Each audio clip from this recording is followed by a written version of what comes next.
All right, and we're live.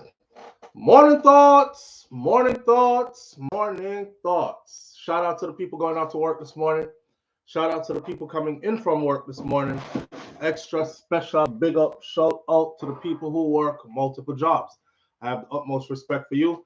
Shout out to my entrepreneurs, my stay-at-home moms and pops, my retirees. Shout out to the drivers. Shout out to the Uber driver, Lyft driver, truck driver, taxi driver, food delivery drivers, round town and long distance truck drivers. Shout out to the garbage truck drivers. Shout out to the school teachers, law enforcement personnel, medical field personnel, military personnel, payroll attendees, heavy equipment operators, construction workers, chefs in kitchens, secretaries in offices, strippers on poles. Shout out to the barber shops and the barbers in the barber shops. Shout out to the beauticians, the braiders, those who still put creamy cracking at the people let me hear. All those things. Whatever it is you do for a living, shout out to you. Shout out to every single clean-hearted, good-hearted person who wants good for others as much as you want good for yourself. Then you're a good person. Shout out to you. Here we are on this beautiful Friday morning, and today is the 1st of August, 2025, and we're happy to be here. And on days like these, we say, it's the freaking weekend, baby! Ha ha! Clap it up, clap it up, clap it up, clap it up. Yeah, man. Give thanks, You made it through another week. Another week. I'm helping you count the weeks that you're making it through.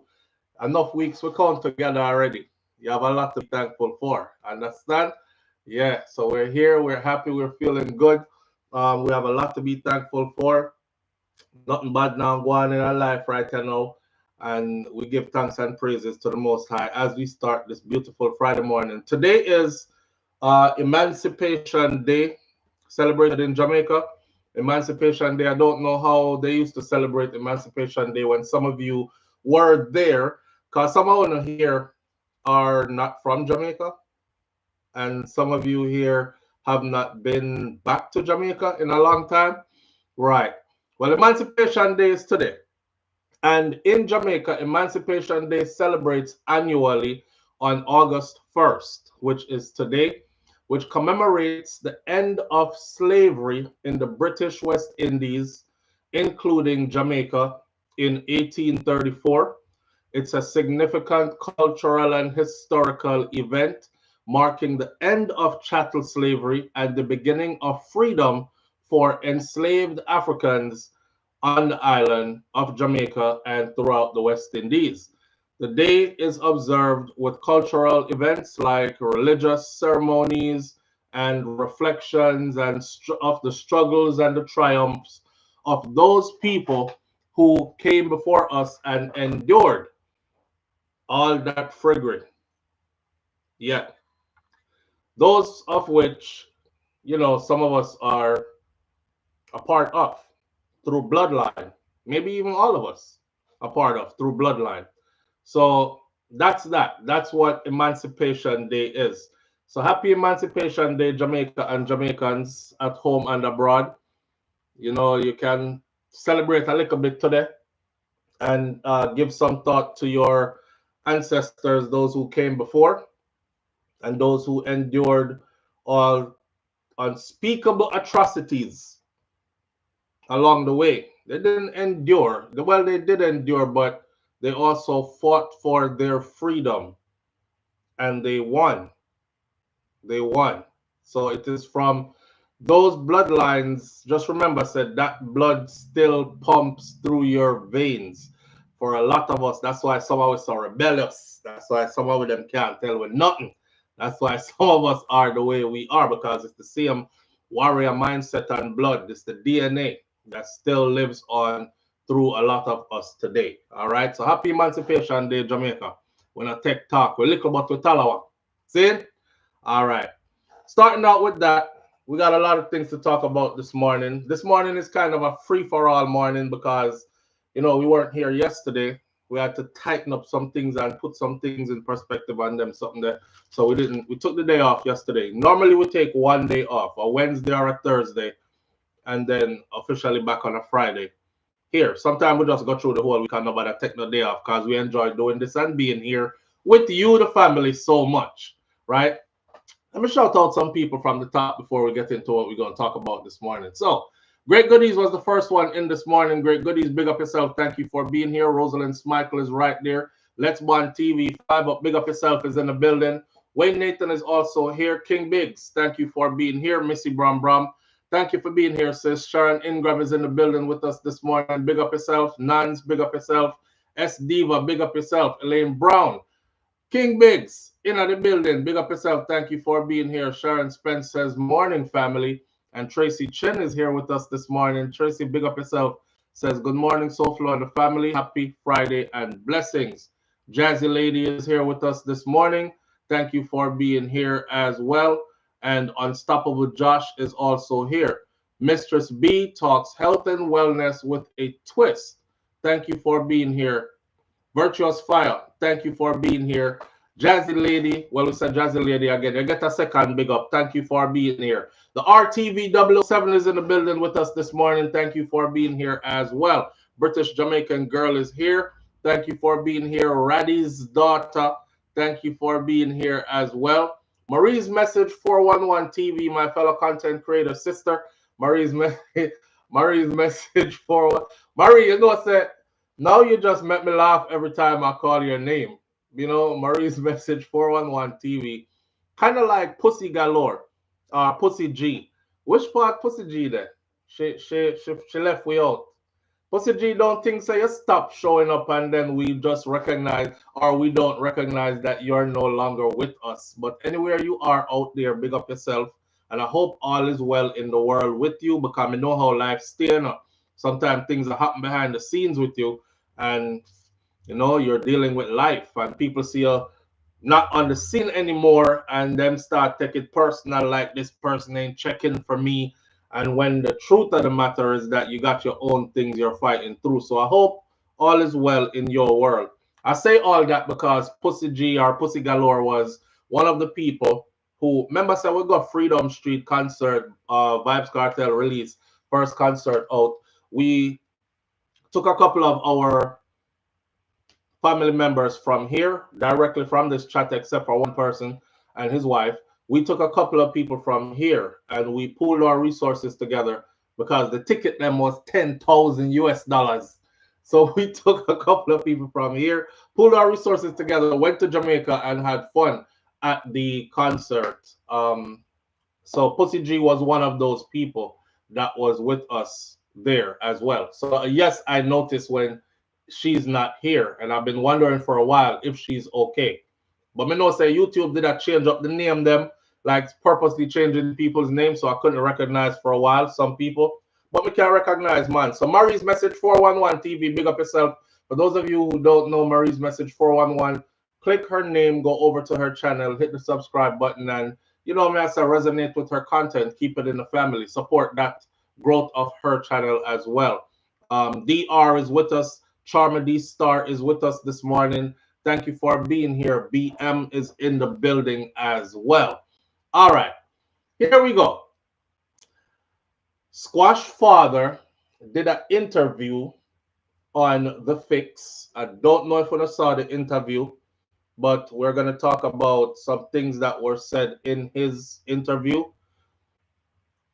as well as we're going to talk about or update you on information pertaining to dancehall artist Squash, who was arrested in the United States of America on gun charges, even though in immigration situation not too straight, but he did have a case before immigration awaiting his call up, and now he is in federal custody, and a bag of things are going where we are going to put you up to date on. All right. I just looked at some paperwork out of Jamaica, some news and stuff, and I saw a face of an individual who we just not like that individual because of things that that individual did. And I'm going to talk about it for a minute, you know, but this person kind of shows me how Jamaica is ran. Like, they recycle the people. So people who are in positions of power, when they are found to be corrupted or ill-suited for their job position because they failed so miserably at it, or they are thought to be now compromised because they are rubbing elbows with unsavory characters of the underworld type thing. They will they will walk away from their position, right? And they will go wait a little while, and then they will come back in our next powerful position again, rehired and remixed like nothing happened. So I'm seeing that with one face that I saw a piece of good news that came across this morning, and I said, this is some good news. I want to share this. And then voila, the face of that is this individual. So we're going to talk about this individual in a minute. The name of the individual is Owen Ellington. Owen Ellington. All right. With that, Devon the Doctor strikes again. He lends Masicka a helping hand. For those of you who are not dancehall enthusiasts and clash enthusiasts, this might be a bit over your head, but we've been tracking and we've been asking for a clash, a war, a dancehall war, and Devon the Doctor seems to be answering. And we have to talk about that. This song that he just put out, not in length because I can't play it, and we can't and if I was gonna pen and paper it, I would do it on a separate video, right? Donald Trump keeps, I don't know if you all saw this, most of us on this video are living in the United States of America. Of course, we have some people here from the UK, we have some people here from Canada, we have some people here from other places, but most of us here live in the United States of America. Me no know if we no see how many times now the president has said that the election was rigged. And the first time I saw it, I was like, you know what, let me talk about that in another minute. I already said Happy Emancipation Day, Jamaica. I already told the world what that's about, so everybody know what that is about. So when you see Jamaicans out today celebrating their emancipation, it is about that. Yeah, and we're going to talk a bit about Shannon Sharpe and how he played in the snow and got frostbitten. I don't think he got frostbitten. I think Shannon, what's the next level up from frostbite? Well, yeah, he got frostbitten, but he got frostbitten severely. Sometimes you got frostbite and it's cold, but you will thaw out and be okay. Can't feel your fingertips, toes, and stuff, but you'll be okay. And then again, there are other times when you get frostbitten so severe that they have to remove limbs. Missy Bram says his dementia start acting up. Yeah, great goodies. I think Shannon Sharpe got the kind of frostbite where it was so severe he got amputated. He got the type. Yo, Let's Watch TV. Yeah, he got the type that took a few. Forget the fingers. Yeah, some fingers and some toes are gone. Loss of limbs. Yeah, I know freezer burned that Patricia. Wow. Before we start all that though, I need you to answer some questions from me. Make we start out good this morning. So pay attention, my audience. These aren't those kind of questions. One question this. The things that you used to do when you were broke, that you still do today, that you can more than afford to not do, but you still do it anyway. So there was a time gone in life where you did broke. Okay, we've all been there. Nobody here, I'm absolutely sure probably 99.9% of us here did not grow up with a gold spoon in our mouth. We weren't born into prominent families. Everything was not given to us. You know, we weren't in the lap of luxury our entire life. Even if you have achieved it now, you weren't born and raised completely that way, right? So I want you to think about some things that this is perfect for emancipation, you know, because of far where I come from, you know. Yeah, so I want you to think about some things that you yourself used to do, or you used to grow up and see the elders them around you or do, Because I did broke. I didn't make ends meet. Even though when I was growing up and then I do broke things, me never know say I broke things. Me did just think that chicken back just tastes good. Me never know say it's because of the cheapest piece of meat or we could have get up a shop. So them thing there. Plus we grew chicken. So chicken, nah, that wasn't one of them for me. None of one of them that. Cause we used to kill a chicken and yam the whole chicken. Yeah.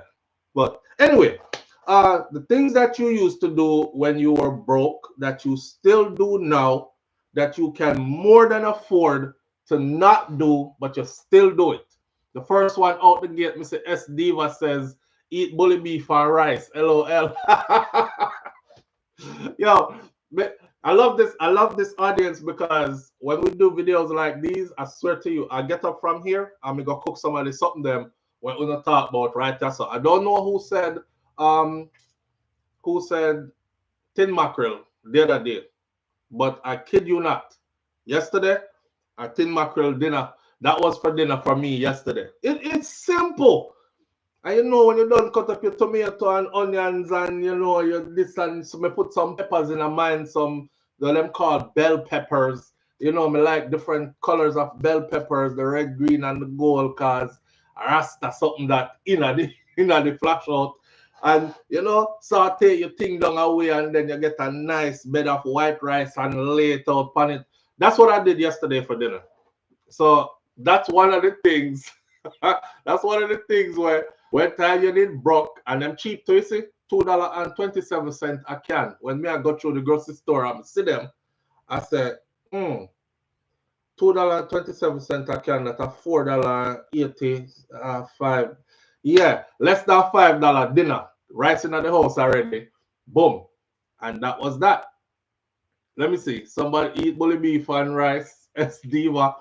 I was tempted to do that because they have the bully beef right next to the tin mackerel in the grocery store here. Mr. Bram Bram says, go in the cupboard sometime and just decide to eat from the cupboard without shopping that month. Yes. Have to finish up everything in the cupboard, right? That. Check my account balance daily. Great goodies. That might be a bad habit of mine, not checking my account balance daily. There was a man one time who would he worked at the bank for must about 14 years. I don't remember the story. I don't want to lie and somebody go pull up the real story. So it was along these lines. I think he worked at a financial institution managing accounts, like different accounts go through hundreds of accounts pass through his hands per day. And he would take between 1 penny and 5 cents of each account that passed through his hand per day. And he did that every day for like 14, 15 years. And they caught him eventually. I forgot what he did that was besides what he normally did and ended up getting caught. But when they caught him, he had a couple of $1 million saved up. So I don't know if I have a bad habit of not checking my account except for about once a month, which I think is pretty bad. You know, because sometimes I go and the money don't look right and I'm like trying to backtrack. I wouldn't spend that much. Then you have to go back now and look and try to figure out how this $150 gone. Me never buy nothing that day here. When I did. Me full up the truck with gas and then me did buy something from the gas station the same time and it gets worrying. It's so exhausting to be checking that damn thing every. Me don't know, but probably I should eat butter and rice or boiled flour dumpling. Jesus Christ, butter and rice. Somebody said the other day, so the butter is not the same butter up here, so them not eat that again. But you forget the Jamaican butter or chiffon. A chiffon it the name. 1 pot seasoning rice. 1 pot seasoned rice. A long time I know it's some seasoned rice, you know. Selling bottles. Sharon Spence is still a sell bottle. you still a collect and sell bottle, my friend. Oy, you know some people are gonna say, come on now, Sharon, man, you know that bad. you know that bad. I'll give you another one that I still do. I always pick up a penny. Everywhere I see money, me pick it up. Of course, if me say big money, me I go pick it up. Anybody would. But a lot of people walk past, like if them say 1 penny on the ground, me no walk past it, me pick it up. Miss Ruby always said, pick it up because you're gonna need it one day. You know, in a Jamaica, when you used to go shopping back in the day, if the thing cost $100 and you had $99, them said, don't worry about that, man. Go on, you're good. Living in the US, you go to that store and it costs $100 plus tax, and it equal $103.10, and you don't have the $3.10 to put on $100 there, you better go pick up something else that costs like 90 some dollars and can cover you with your $100, right? So that's why I pick up a penny everywhere me go me see it, because if me in at the store and it costs $100 and the price is $101, and I don't have the 1 cent, this is not Jamaica back in the day. They're going to not give me what I want because of 1 penny. So the world still, right? Wear one shoes while you have many. That's me. That's me to the T. Me wear one shoes and one set of clothes everywhere. A boy said the other day about, oh, you need to come off of social media and go find some different clothes to wear. Every day I see you in this same V-neck black shirt. You know, I was like, first of all, you know that these shirts come in packs, right? They come in packs of 4. And I have lots of them. Like if you look in a one section of my closet, I just bare black over there. But that's some mistake. Just black. Me just put on the one shirt, and I will wear the same one, even though I have 20 black shirt. We will wear the same one black. Cause you can't tell the difference. Me never smell moly in it. So me will wear it till me start smell moly, or till me spill something on it or something. Then change and get the next one. You know, put on back. My cousin used to say dirt now kill me unless it dead, unless it drop on me. So yeah. I wear the same one. Wear one pair of shoes. I wear my shoes them till them have hole in them bottom. I still do that. Why for the bottom there? But I wear my shoes them until the sole of the shoes is gone. Until I can see ground through the shoes. Nan says, eat curry chicken back, boiled dumpling, and boiled banana with a glass of lemonade. Jesus Christ, Nan's one. You make me feel like say that need to cook for dinner today, you know. Some curry chicken back with. When you mix up in your chicken back, when you cook it, because some people mix in like a piece of Trenton, salt, pork, and these things. Do you mix anything in your chicken back when you cook it?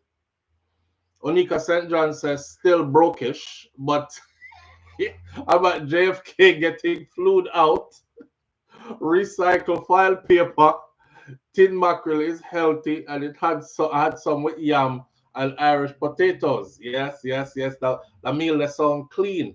With nice piece of yellow yam or piece of white yam, renta yam, and some couple Irish and some mackerel and thing.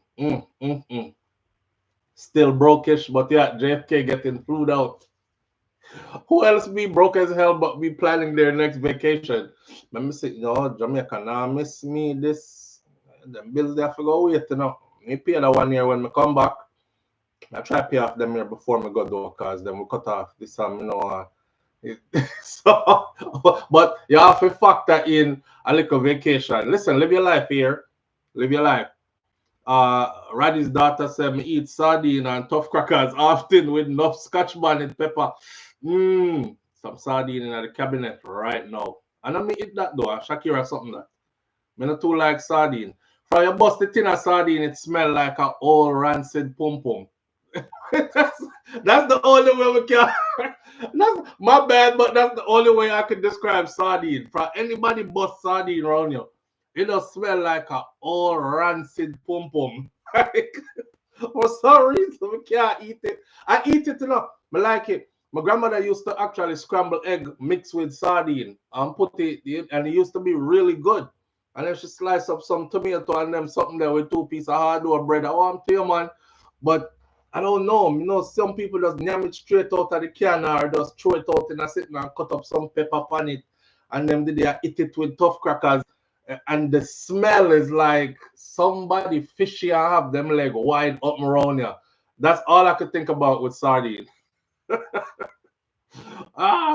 Kaz Robinson says, I work too hard to suffer another year without a holiday. Yes, yes, Kaz. Me.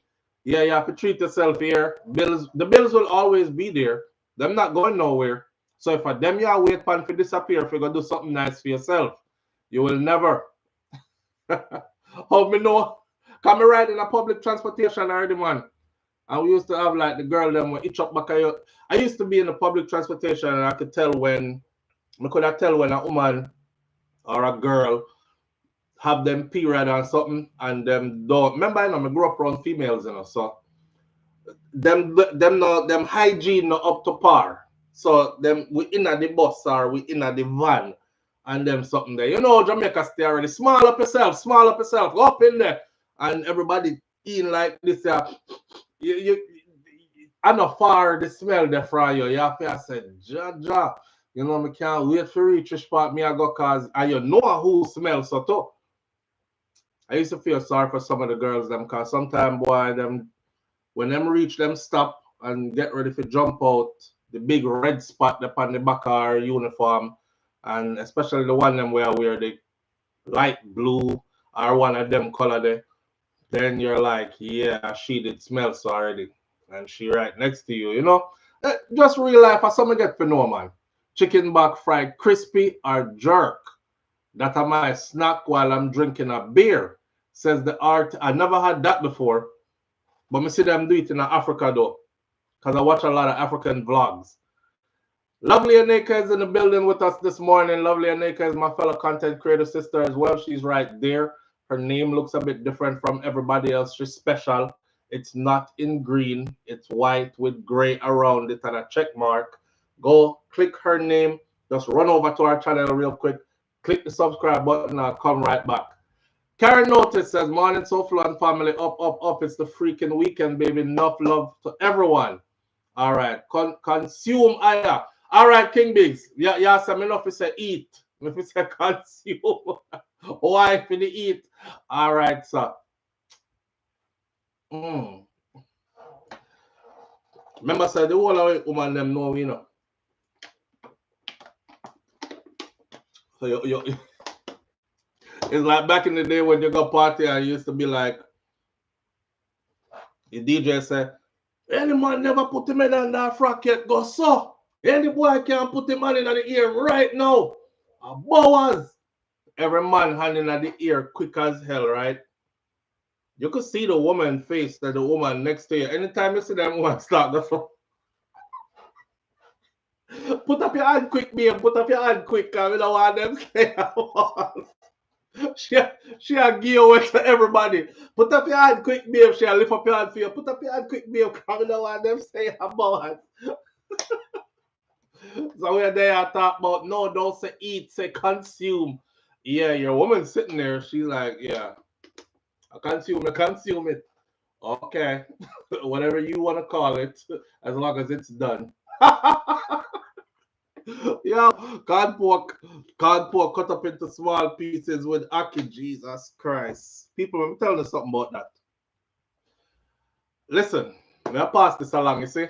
Lovely Aneka said, what is wrong with the word eat? A lot of men eat, so I don't know why Jamaican men don't like that word. We're not going to start this morning, Aneka. We're not going to this morning because then that I got exposed one whole heap a lot of we, and I think my brother them want me do all that this morning. So we're going to stay up on the straight and narrow. Watch out. Corn pork. I do my yearly checkup. Right? Matter of fact, I'm due for one right now. I do my annual checkup, and them check everything, cholesterol levels and all these things. Your lipids, your this, your that, triglyceride levels, blah, blah, blah. I did take on a thing when I go buy pork and can it and put it up. And that's how I grew up. We grew up pig. I used to see my grandfather slice off the fattiest part of the pig, because that's what the cod pork is. And then them seal it with sea salt in a bucket and then make it corn. So it stayed there for a long time until the salt so into it that the piece of pork stiff like piece of board. And then you take it out when you're ready for it and you boil it out a little bit, get some of that salt there outside, cut it up and fry it and throw it in wherever you want, throw it in.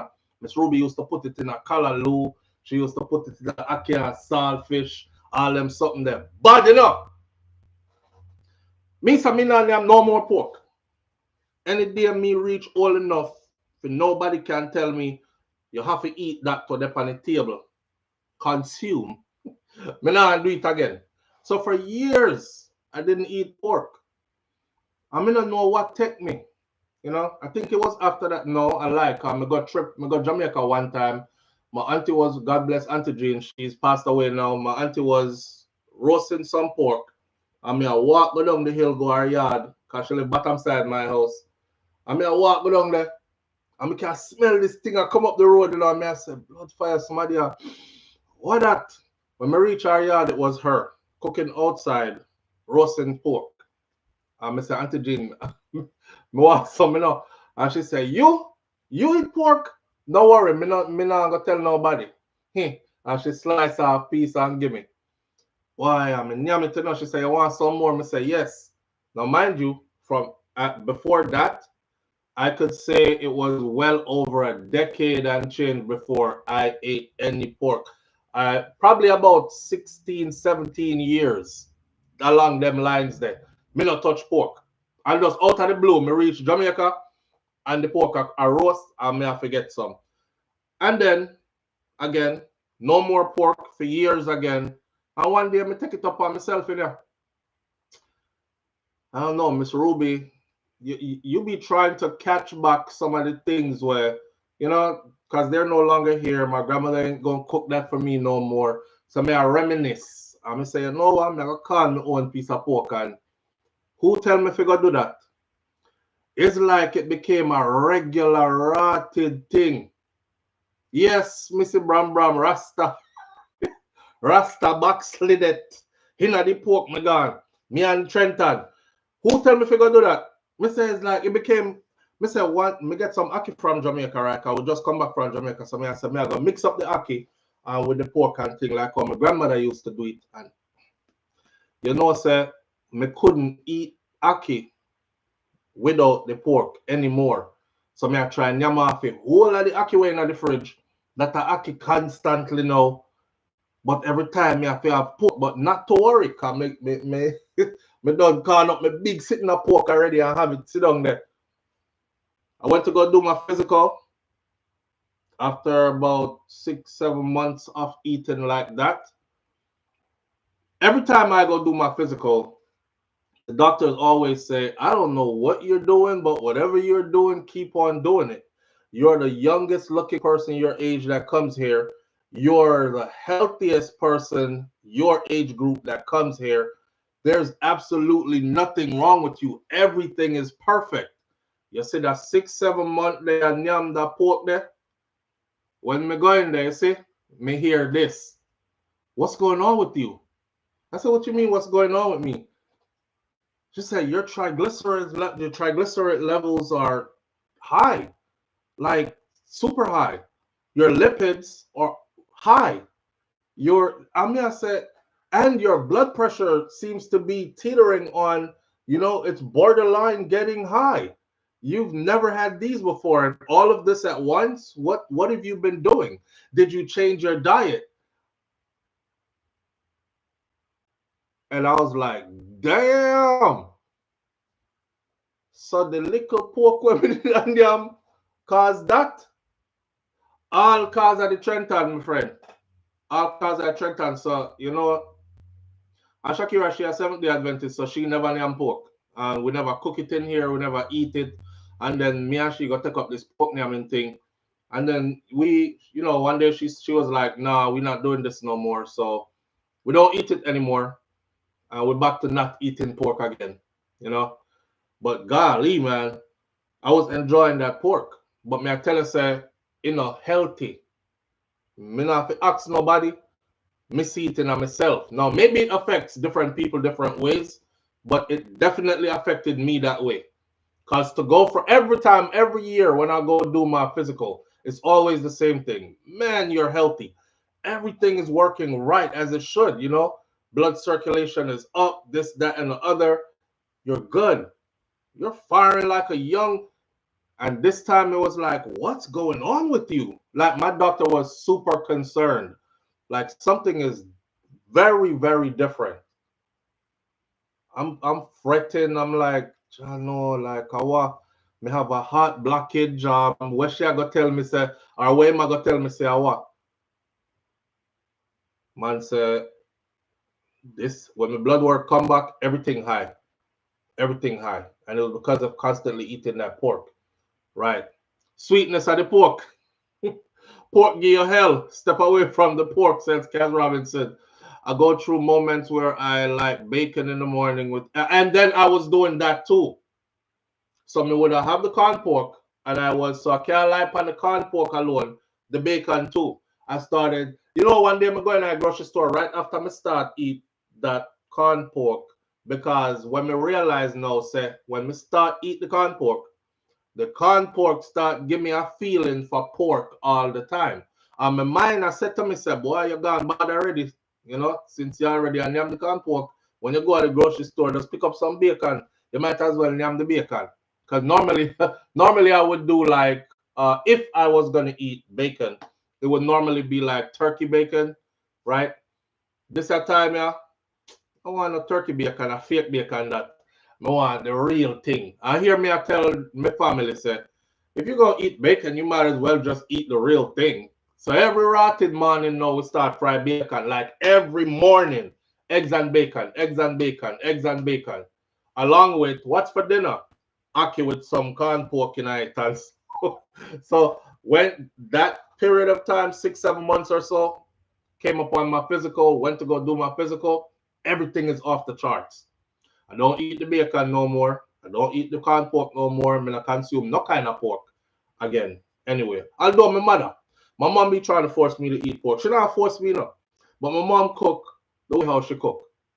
And if you have a Jamaican mother or a Caribbean mother, and she know how to spice right. You know what I mean? I don't care where you come from. Trinidad, Antigua, Barbuda, St. Lucia, St. Vincent, wherever you come from in the Caribbean. Caribbean moms have a way of spicing. And anytime them in the kitchen and them turn them hand, you don't know already. So my mom called me every Friday or Saturday. Matter of fact, I'll probably get a call today. What, mommy? She said, me have a pot of soup you feel. I have a pot of soup you feel, What kind of soup? She said, red peas. I said, Jesus Christ, come and know. Me know, so she put pork in it. Red pea soup. I'm a weak person for red peas. Weak person for red peas soup. I have a thing with red peas or stew peas. I love a good stew peas. But can't eat them thing no more, my friend. Them thing they hurt up your health. See? King Big, so remember Oliver show, scrape off the bacon and give me the foul. Scrape off the bacon and give me the foul. I just got some bacon yesterday, but I hadn't had it in in a few months. So I go through my moments where I leave it alone.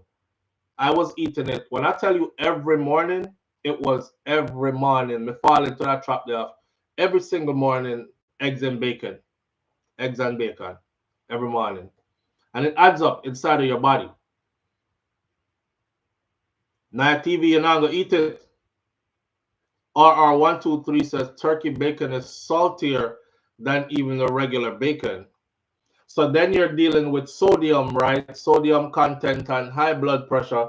And then if you go with the regular bacon, you deal with your lipids levels going up, and you're dealing with artery blockage and fats and that kind of sitting. Red peas today, RR123. Red peas. I feel for some soup today too, Soup always goes good with my family because a whole heap of it.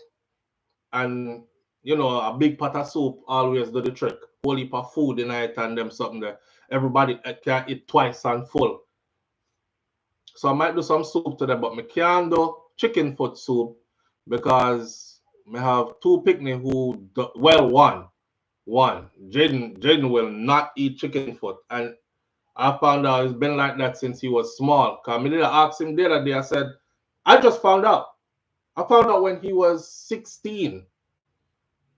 that he wasn't eating the chicken foot soup. All these years, me I make it. So I said, when since you don't eat chicken foot soup, I share it out for you all the time. Cause I share out everybody dinner. I share it out for you all the time. And him said, Dad, I've never eaten it. Ask my brothers what I do with it. So that talk about from the boy, I like 3, 2, 3, 4, 5, 6, 7, all the way up and up. So all these years, me I think some share out everybody food, them eat them food. Him said, ask my brothers what I did with it. And I mean ask them, and them said, nah, he never ate it. Him always get to eat. So I said, what do you eat when you? He said, I don't know, I eat something else. Like I go make a sandwich or something. You don't even drink the soup? He said, nah, once the feet, once the claws are in it, I don't want it. I don't want it. So I want to make some soup today, but me don't want to make no chicken foot. I forgot to make something else. And for the people them who are going to say soup is not the right thing to have on a Friday when time the weather is so hot, because it's over 100 degrees in the daytime out here now. Nice beach days. Jamaica, super everyday thing for we. Definitely a Friday thing, but a Saturday thing, but a everyday something that. Soup. Every weather, something that. All when Jamaica hot like fire. Soup in a pot. Soup is all right. Not true, BM. Soup is any day, every day. Onika St. John say, I love stewed chicken feet. Me too. Brown stew chicken feet. We love brown stew chicken foot. Cal Robinson says soup is the best. Soup anyway. Nan says God is amazing though because it is benign, and I had no clue that chocolate can cause lumps to develop there. Oh wow. Yeah, we got to start watching out for our health. Nan, did everything turn out good? I'm sorry to hear that. I know that was pretty scary. Yeah, she just answered up top.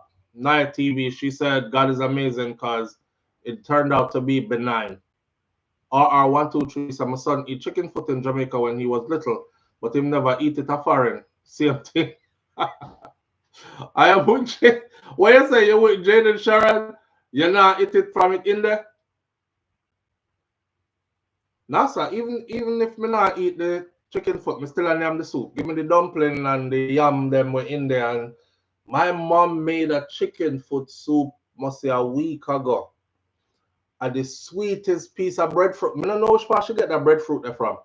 It's the sweetest piece of breadfruit I've tasted since I was a child. We used to have breadfruit tree in the backyard, you know.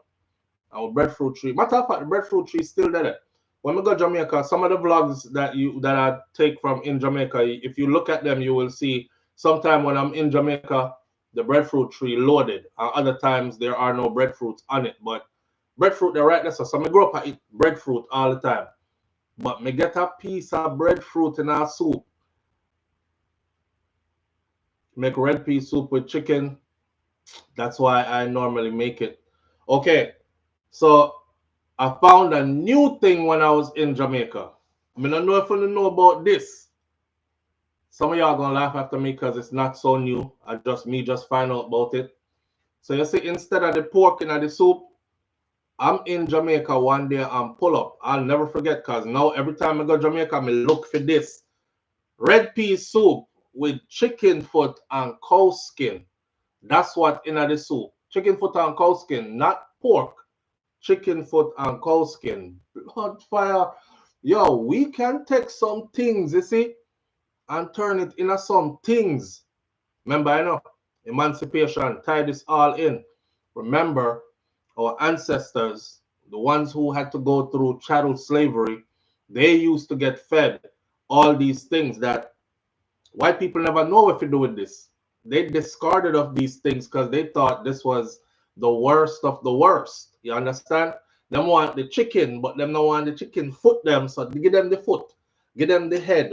Hey, take the head with the beak and everything. We don't want that. Them want all of the parts of the beef, the cow, but them cut off the skin, you know, the skin. Now, think how brilliant that is for our people. We say, you know, so that cow skin, yeah, I got good. Me late, right? This data, me know. I found out, but I didn't just find out about it, but I found out about it late. Okay, because me just find out about it. Not just now, but I just found out about it. So now When I'm in Jamaica, you will actually find me driving around trying to find it. Me don't know how to make it because cow skin is hard to soften. And me no see them I use no pressure cooker. You walk with me, cause this is where I learn. Cause one hour no bad chef I got tell me how to do it now. Cow skin is hard to soften.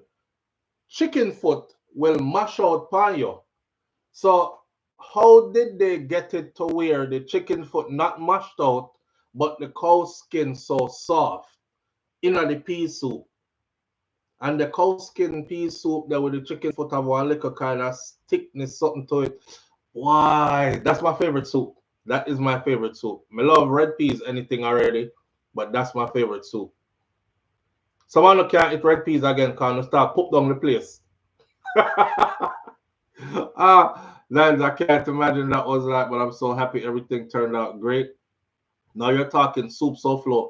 It's the West. You get that soup. Yeah. Down a phone side, down there, so. Down a Westmoreland side. No. The first time I actually had it was over Hellshire. I was staying at an Airbnb in Hellshire Beach up on the hilltop there. And there was a guy outside that was selling soup. Yeah, and that's where I first got it. I mean, it's a chicken foot and cow skin. I say, why not the soup? It's a chicken foot and cow skin. It's a chicken foot and cow skin. Like me, I telling you, I second time that. The first time I get chicken foot and cow skin, I drive, I come home. Just reach Jamaica. Just come out from the airport, pick up my car, and I drive. I miss the soup. I'm a pull over because I'm that kind of person. I love outside food when I'm in Jamaica, like street food, right? People be like, oh God, how could you go like to a third world country and eat street food? Man, listen, I said this before. They did a documentary on Jamaican street food, and there was a lady from Canada. She said, normally, because she travels a lot, she said, normally when I go to other places, I'm real skeptical about eating from the side of the road. But when I'm in Jamaica, I eat everything from the side of the road because Jamaican people, even the ones that are nasty, she said, even the ones that are nasty, they'll be nasty until it comes to their food. But no, she never buck up in the lady where they sell the crab, Alice.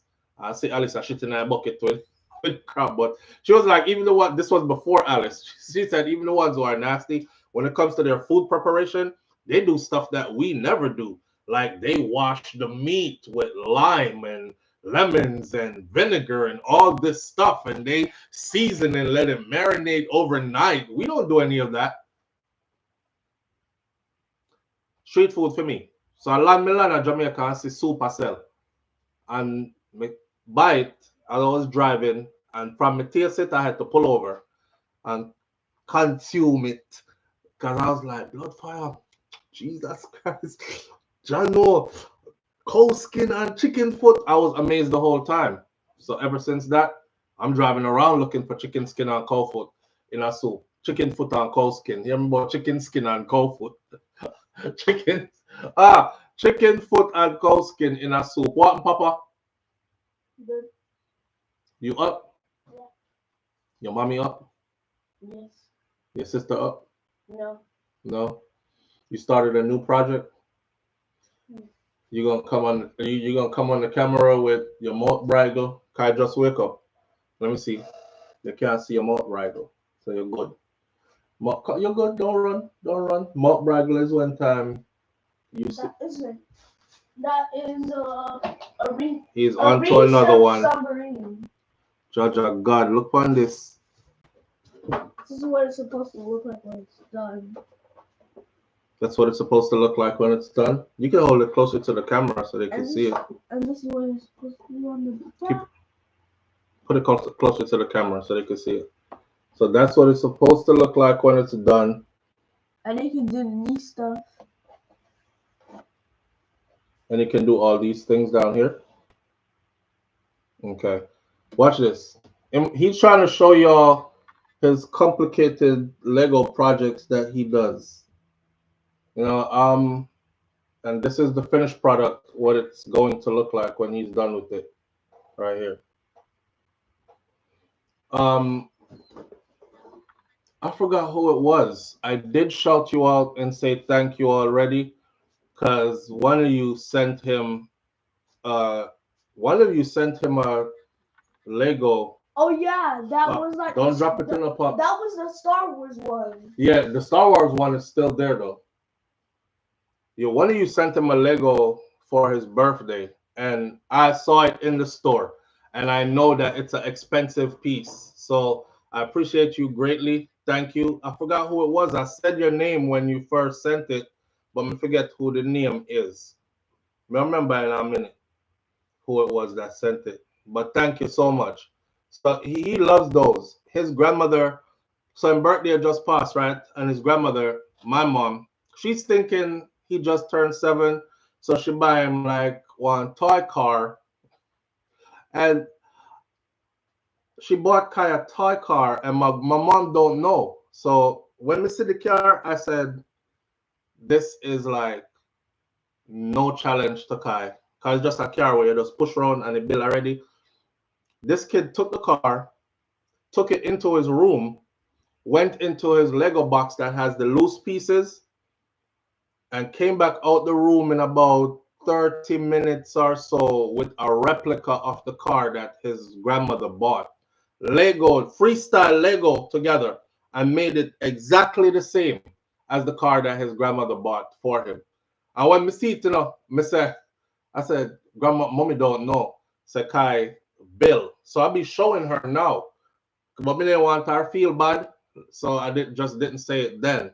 You know, parents and grandparents stay already. You know, want them feel bad. I feel like them never do nothing or them not know enough about them grandpicnic or something like that. He took it in the room. Right when I said it, I was like, Mommy don't know. Kai, I said it out loud. I said, Mommy don't know. Kai built complicated cars. This right here is like when he was 2, 3. He's far beyond this.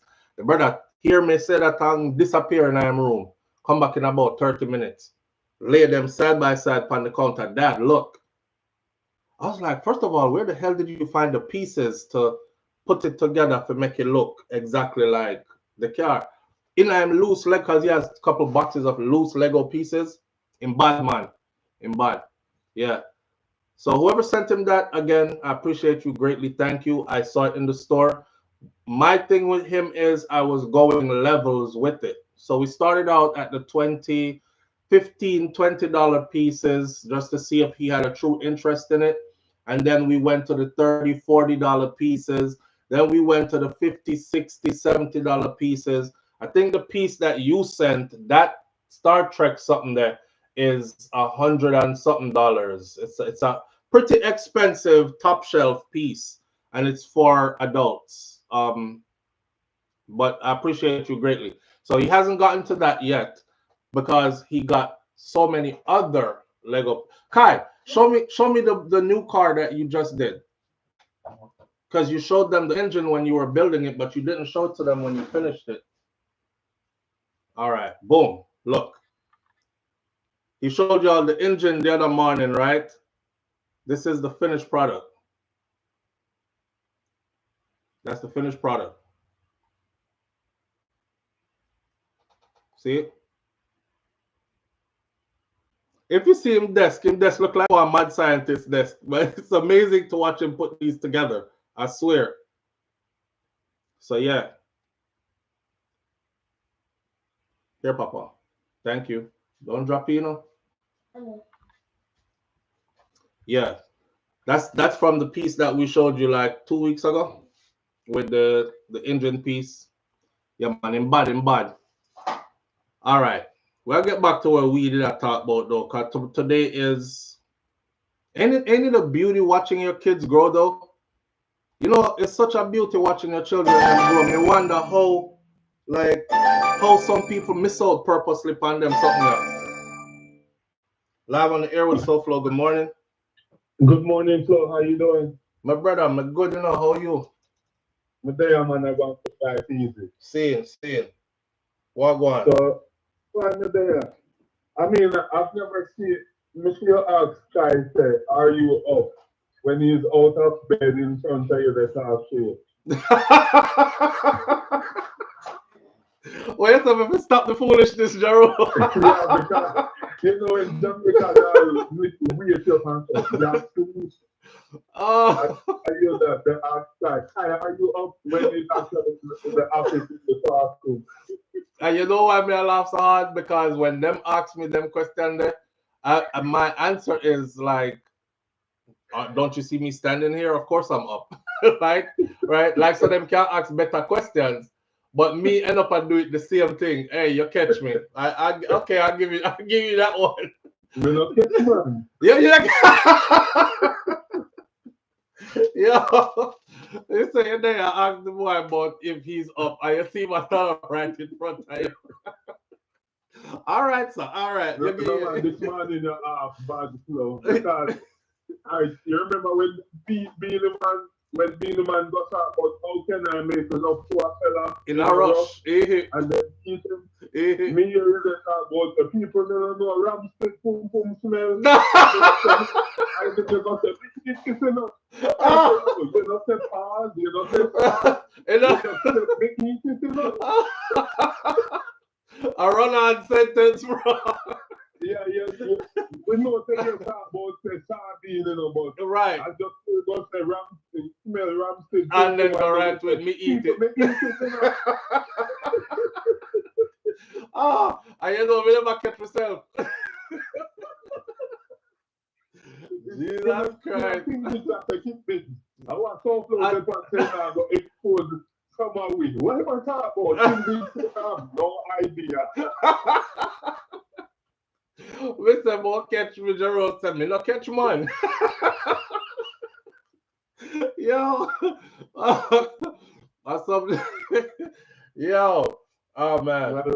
People like communication, you see. It's always glad when we reason about these things.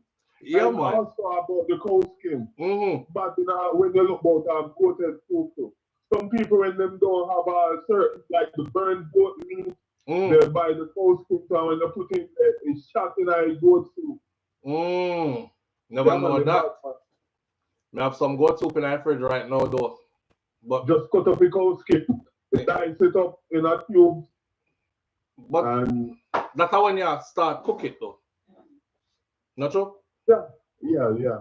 So nobody now tell me how fix soften the cow skin with the chicken foot in the same soup. How them do that? Sometimes you put in one first. I would guess that. Because you say so you put a meal and a stone in a pot to make something quick and not never go so. Mr. Brown said she tell me long time. I guess we never did look at the screen. Yeah man, but even the curry chicken foot, bad so man. Oh boy, alright, so I have to go try that. I'm gonna try it and see if we can actually do it. Anyhow, me get it enough. Done enough. You might see me in Florida, you turn up out a road and sell it because me did try jerk chicken one time too and say me I go sell jerk chicken in Florida and me burn up the chicken them so much time that me just give up here, man. Cause there's obviously an art to jerking chicken too on the grill, open fire jerk. You know, every time I do it, me burn up the chicken. So me give up that dream there of learning how to jerk chicken. I want to tell you something. Nobody look down upon nobody when you see a jerk chicken and sell food at foreign. They're making a lot of money, especially if them food good. Them a make a whole heap of money. Whole heap of money. Yeah. You know, I mean, you know, so like I've gone to stores in Florida and I noticed Florida and Georgia, they sell like guitars in gas station, Circle K, French fries, guitars and things. Mm-hmm. I've never really seen that before. Yeah, they do. They do. Me eat gizzard too. I like gizzard like if me have a couple of drinks or something. I mean, know some me like a turn over. Me like some gizzard somewhere around there, so. But not for a regular thing. Yeah, man, but as I say, anytime you get the formula flow and you make a goated soup, it's in. I eat the brown, yeah, man. Try the cow skin in there.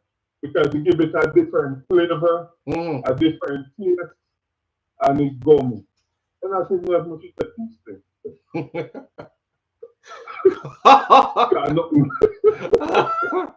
Yo. Well, and Mr. Bram said you have to add in the chicken just before you put in the vegetables. So the so the cow skin are gonna do that for a long time first by itself with the peas, right? Yeah, but remember, even chicken foot. Because some people cook soup and the chicken, the skin gone off the bone and it makes it look like a skeleton, you know? Right. And that sometimes just turn up.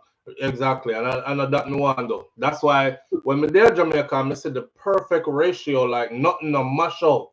It everything is intact same way, but it well cooked. Me I wonder how them get it so. But obviously, like you said, it's perfect timing, right? I went to a mom and pop restaurant before and they said them have chicken foot soup. I went to buy the soup and pick up the chicken foot.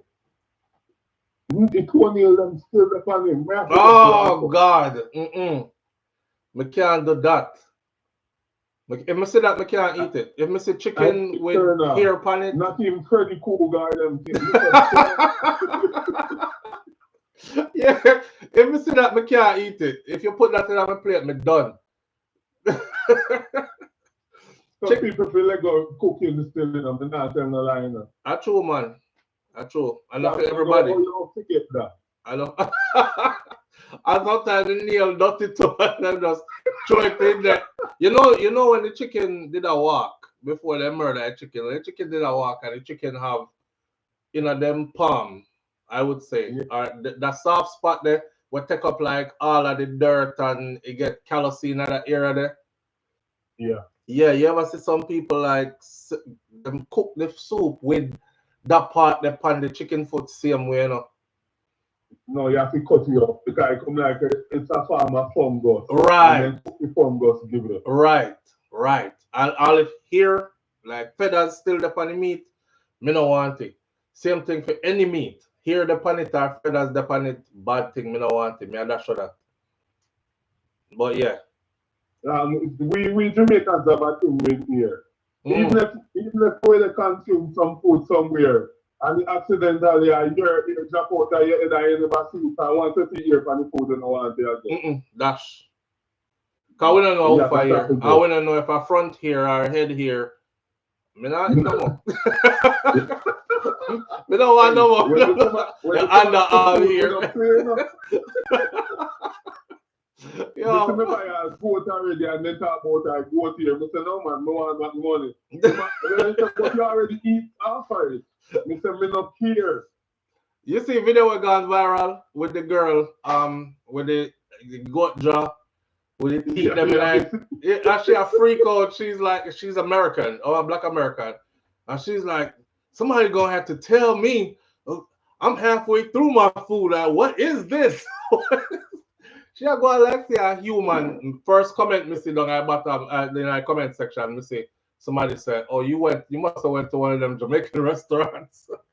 They gave you a piece of the goat jaw." And me say, "Okay, the people let them know what time it is then." There's nothing wrong with that. That not gonna scare me from eating. No man, sometimes you just get like all the goated, but you feel like you were like what the top part I just all I eat them. But they never stop me from eating for that. If I hear meat, no, me not in it. You know what? Wait there. Cause me know German style is somewhere. For real man, what's up with you on this ear from No, that's why I fix it now. If the goat meat still have a goat hair on it, me no want it. Jaja, come goat man. No, we can't stay up there with you. Tomorrow, Monday we talk. All right, bro, later. Jaja God. Oh, hey. Caribbean people, listen, right? Uno must be, especially the Jamaican people to me, but I love being around like Caribbean people. You ever take a flight from foreign go Jamaica yet?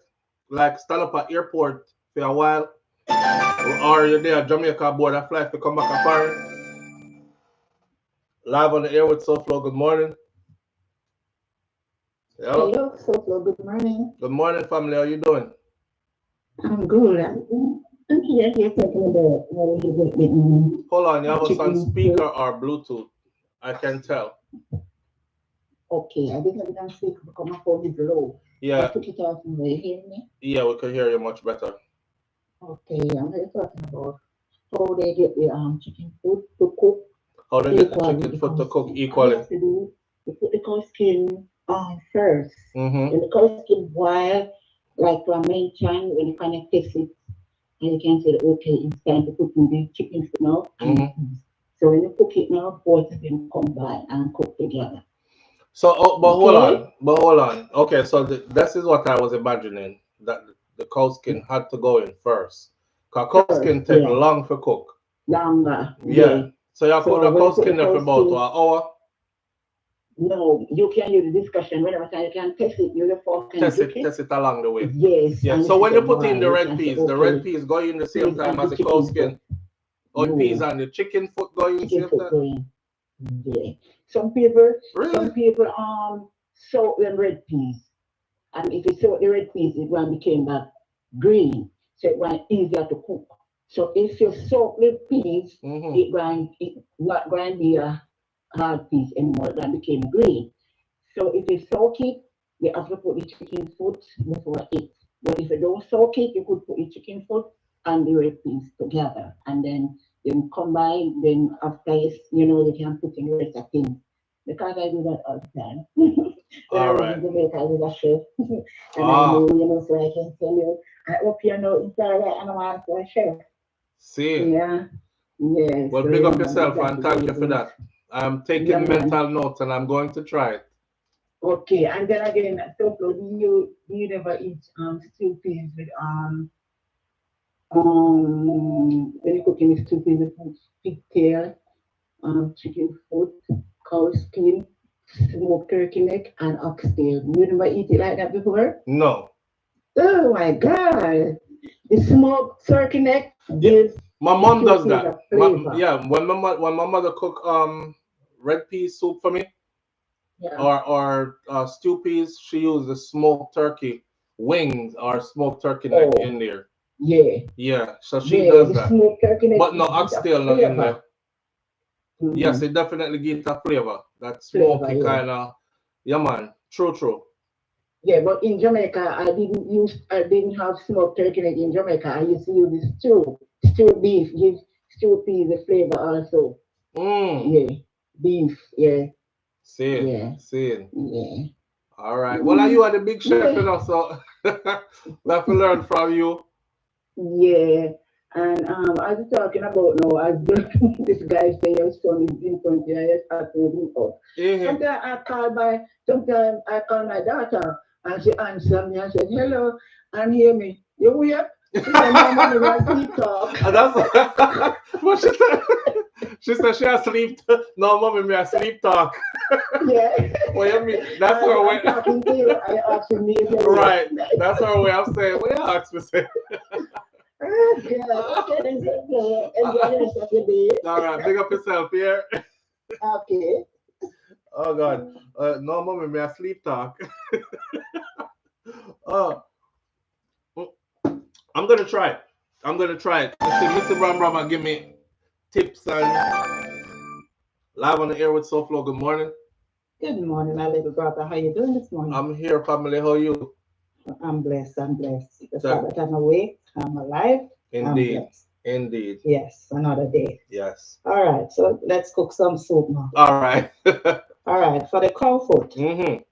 you don't like pressure cooker. No, I don't So have if one you're either. gonna be boiling it, Mm-hmm. right? Remember, different cow have different age. So different skin are gonna have different texture. Okay, okay. So you ever hear me Ruby say the meat tender? Yes. Or she said I Yes. want a tough cow. You can't tell. Say I want old cow. This or One I want all old. Yeah, yeah, fine. yeah. All right. I have So never think about that. what me do? You know your early morning bathroom. At Mm-hmm. that time, I know so I go cook soup. Mm-hmm. Done bathroom, I wash my hand. I go put on the cow. Yeah, all right. That I go and boil with my garlic and thing. Yeah, so a See? little bit more when we get up. We are gonna turn it down low, you know, because you're not gonna want it boil out the water. See? You're gonna keep, you know, after a little while you test it and see if it's tender enough to put in the peas. Okay. So you have your peas are soaked from overnight. You add the peas there. See? When you add the peas now, and So you soak your peas for overnight yeah, man, I soak it overnight, but me now add it with the cow skin at the because you same don't know time. how tough the cow is. Right. Okay. And you don't want the peas boil out. You want like a peas in your soup. Okay. Yeah. So when you add that peas now after you think the cow skin tender enough. Yeah, when you put in the peas, you make that get to a boil and the peas hard boil now. You still don't want the peas to boil. A texture do everything, you know. Right. Yeah. When you think it tender enough, so they told them good, you know, you're adding your chicken. When that boil up, when But that remember, comes to a boil, chicken or chicken foot, cause chicken foot different, you know. yes, man, chicken or chicken foot you're good. Remember, see you clean it and you chop it up. No, The but I'm chicken saying foot, chicken foot take long to cook. Chicken I gonna cook in no. no time. Chicken, yes, I know. So if you're gonna do chicken foot, come on, you're gonna use the discretion, you know. What they say, little wise, All right. yes, I go come out. All right. Yeah, Me have done me ask you cause you are the expert, you know, so me have to make yeah, sure. 'Cause yeah. I know me alone, whole heap of I'm people gonna here tell don't you, know we how are to do it going cook, neither. we are going cook. All right, we So cook if a it. chicken foot you ever use, Mhm. yeah, you did clean it up already and wash it up already. No, you ever add it there, so. All right. Yeah, so when that come to a boil, now you start putting your everything, your carrot, whatever vegetable you're using, your spinach, your everything, and you know, season up that. And you turn it down low, low, low, low. You keep stirring your pot till it come to a simmer. Yep, And proper that's that. sitting, proper sitting. And guess what happened? Don't forget your cup coconut milk. Coconut milk. Yep. All right. And them Yeah, yeah. secret ingredients there. Oh yeah. I put in some pimento in it too. Yeah, man. As Mr. Seasoning. Season it. Yes, yes, Yeah. yes. But sometimes we season it because they're apparent so long, we forget like there are some intricate seasonings that just carry off a whole different taste. So No, that's man. why when we're in America, we like cook stuff, try to replicate what we're cooking from Jamaica. We're like, oh, it tastes good, but there's something still missing. You know, you can't remember where it is until you reach back to Jamaica again and you say, you know, say a pimento de in it, and I never put none when me do it. So That's a earhead. I'm making my list. I write it down. That's why That's a I said. earhead. You cook every day. Yeah. Yeah, you cook. All right. Yeah, you don't forget nothing. All right. Still you add your eat by. All right. So unofficial. Yeah. Charlotte's Law, big up yourself, Charlotte. Hope all is well, Charlotte. I've seen you in a while. All right. All right. All right. Manners and respect here. All right. Have a great day. All right. Happy Emancipation. Same to you. Blessing. Thanks. Bye. All right. That was Missy Brown Brown. She'll tell me how to do the soup. Me write down my things. So I'm definitely going to give it a try. I'm gonna make on. You know what? I should vlog this one and make on see how it come out. But then if you pile up on all laugh after me and then me can't consume me. But me not going there with no negative thought. I think I could do it. I just need a little bit of guidance. See? Karen notice never heard of that. I put smoked turkey wing on or thigh in pumpkin soup, and that is delicious. We get an early morning cooking lesson. I like it, even though I never cooked nothing like that before. The turkey wing, somebody said it tastes nasty in the red peas. I don't know what the person who gave it to you did with it, but my mom put it in there like all the time, and it tastes really good. So maybe it's just, you know, food is subjective still, you know. Coming like music, right? I will listen to something and think, yo, bad song that, I love that song there. And you listen to it and you go, I can't stand that song there, turn it off, it's garbage. You know what I mean? Same thing for food. Some foods that make you feel good can make other people feel like they want to throw up. Like my son with tomatoes. I would eat a whole bunch of tomatoes and then no tomato, you have to take it off. However, you put it on game. And chicken foot. He's just not eating the chicken foot. He said it's the texture. He tried it before, but the texture in his mouth make him muffle just like and he won't do it again. Yeah, I don't like my jeans. All right. Rosalind said instructions up on YouTube. Me like to hear it from people though instead of on YouTube. Cause me try some of them YouTube video there already and the thing never. I tried baking patties off of. If you are Jamaican, you must love patty. I don't know no Jamaican who don't love patty. If you are Jamaican and you don't like patty, me would have watched you with a side eye. Right? It's a staple. We eat that from we little and a grow. When you get your first patty. Me try the video, me patty them come out tough, me could have stone dog with them. Live on the air with SouFLo, good morning. Good morning, SouFLo. Morning family, how you doing? Man, all right. Talk to But now me. in the comment section, I give advice for you pressure cooker like me, can. like you're expert. Like, You throw it in the pressure cooker man. Fling everything in a crack pot. no, my ass is gone. All right. You see? That's why I read the comment there, but when you want somebody call me, so thank you, Mr. Brown, for calling me. I'll put it straight. Because when you want somebody call me, because I know everybody will comment no them I do. You see that? No. She said she don't there talk about use pressure cooker like she an expert. YouTube video them. Yeah, some of them video there, man. Me don't know. Me try bake patty off of YouTube and the patty them come out pretty looking, you know. I will take pictures of them and post them on social media. I hear me to myself, me say, them patty a patty me I go live pan for the next couple of months. Cause once we figure out how to make patty, my patty them wasn't flaky. I said no flake, no the pan the patty or something wrong. Patty them never soft. When we go for broke the patty see me when you knock it on the table, the patty say come. I say yeah, can't eat these. And I tried eating them just because I put so much work into making them. And it them just never come out good. Never come out good. So I know every video I'll tell you how to make stuff the right way. You know?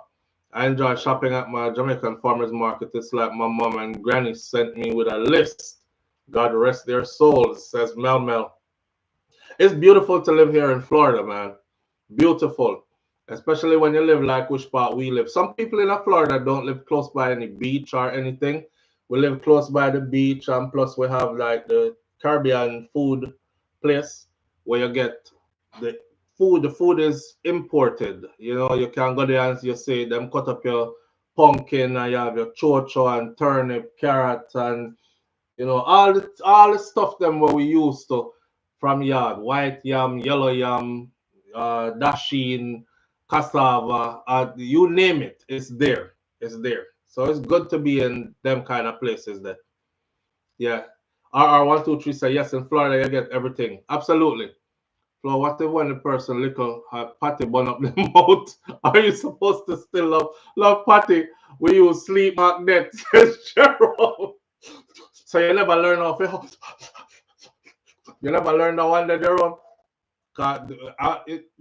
If you are in Jamaica and you see, go around and one eye patty shop them. That's all I'm gonna say. Go around and one eye patty shop them and just observe. I love observing people. I love observing human behavior. It's funny to go around a patty shop and if you look, you will see everybody. Can them serve the patty them hot at Jamaica and I never get a cold patty yet. The patty them serve hot, especially big up to the juicy beef out of Christiana. Shakira said that's the best juicy beef on the island of Jamaica. Big up to the juicy beef out of Christiana, but them ever on point, never miss yet. Even if you're not from there, take a trip and go. Cause you know, so juicy not only sell patty, they have expanded their menu so much over the years. You go in there now, it's like a restaurant. You know, you can get all kind of something in there for eat. Soup of the day and all kind of something, but the patty them are ever on point. Them hot, they're full of beef. I have to so when you eat them, boy, when me pass the so you know, 1 dozen one time, and my belly bang like any Masicka goat. And I had to pull up in the car and sit down somewhere close by because I don't drive too far. I like them hot just the same. Yeah. So I burn you up when you did liquor, but you still in your party though. I'm sure of that. But he said just made some fish tea the other day.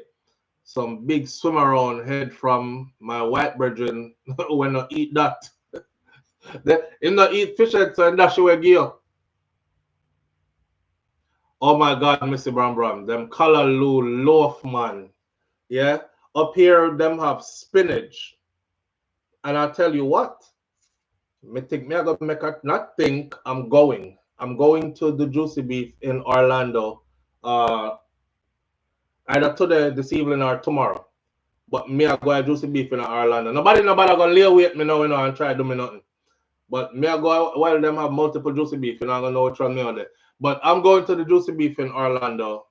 Me I talk like me as some high secretive individual. Like me not out the road like everybody else. But me I go. The spinach patty when me get from them, I swear it was Callaloo. It tastes good. It tastes good here. King Big's wife with the fish. 2 locations in Orlando, so you're good. Great goodies. Yeah, but me I go check them out tomorrow again. Man, the everything is on point there. You know, I said this. I was supposed to do a comparison of the two, but I'll tell you the one down in Fort Lauderdale, if I was to compare them to the one in Orlando, the one in Orlando beat them. Because when we did get the patty them in a Fort Lauderdale, the patty them did flat. Them never flaky. I don't know if they changed it by now. Them did flat, them never flaky. This is Fort Lauderdale. They weren't flaky. And yeah, them did have enough beef in them same way. You're gonna get the volume. But them did off. Oh, they were oily. They were oily. So I don't know if I how them put them on something and must say put some kind of grease or something and it soak it up or something, but I know so patty still. Cause when me there at Jamaica now, me and yam juicy patty in the car. You have to, when you're done, you have to step out of the car, hold so, and just get up and shake off your clothes so cause patty crumbs everywhere. They're super flaky. All the flakes them, I pick them up and eat them. Not true? The one in Miramar, Great Goodies, I never been to that, and I didn't know that they had one in Miramar either. So damn, they're quickly expanding. They might expand fast, man. I thought there was only one in Fort Lauderdale. If patty don't have beef sweet, it will never be flaky. Maybe they use Crisco. I don't know what them use, but it did flaky. It wasn't flaky. Now the one in Orlando, that thing was just on point. I felt when me bite it, me feel like me did there at Jamaica. I was literally eating it and I was just going like this, like memories, like me there yard, like it just feel like me just come out of Juicy and just sit in a car and just like there was nothing, no different. And plus their customer service was so on point. Like them smile soon as you walk in at the door, you can tell say all of them like each other and them work together in that way. That energy transcends to your customers, you know. Them did they laugh and joke and them take the orders and you get your order back quick. We had a large order, so it take a minute, but it never take too long.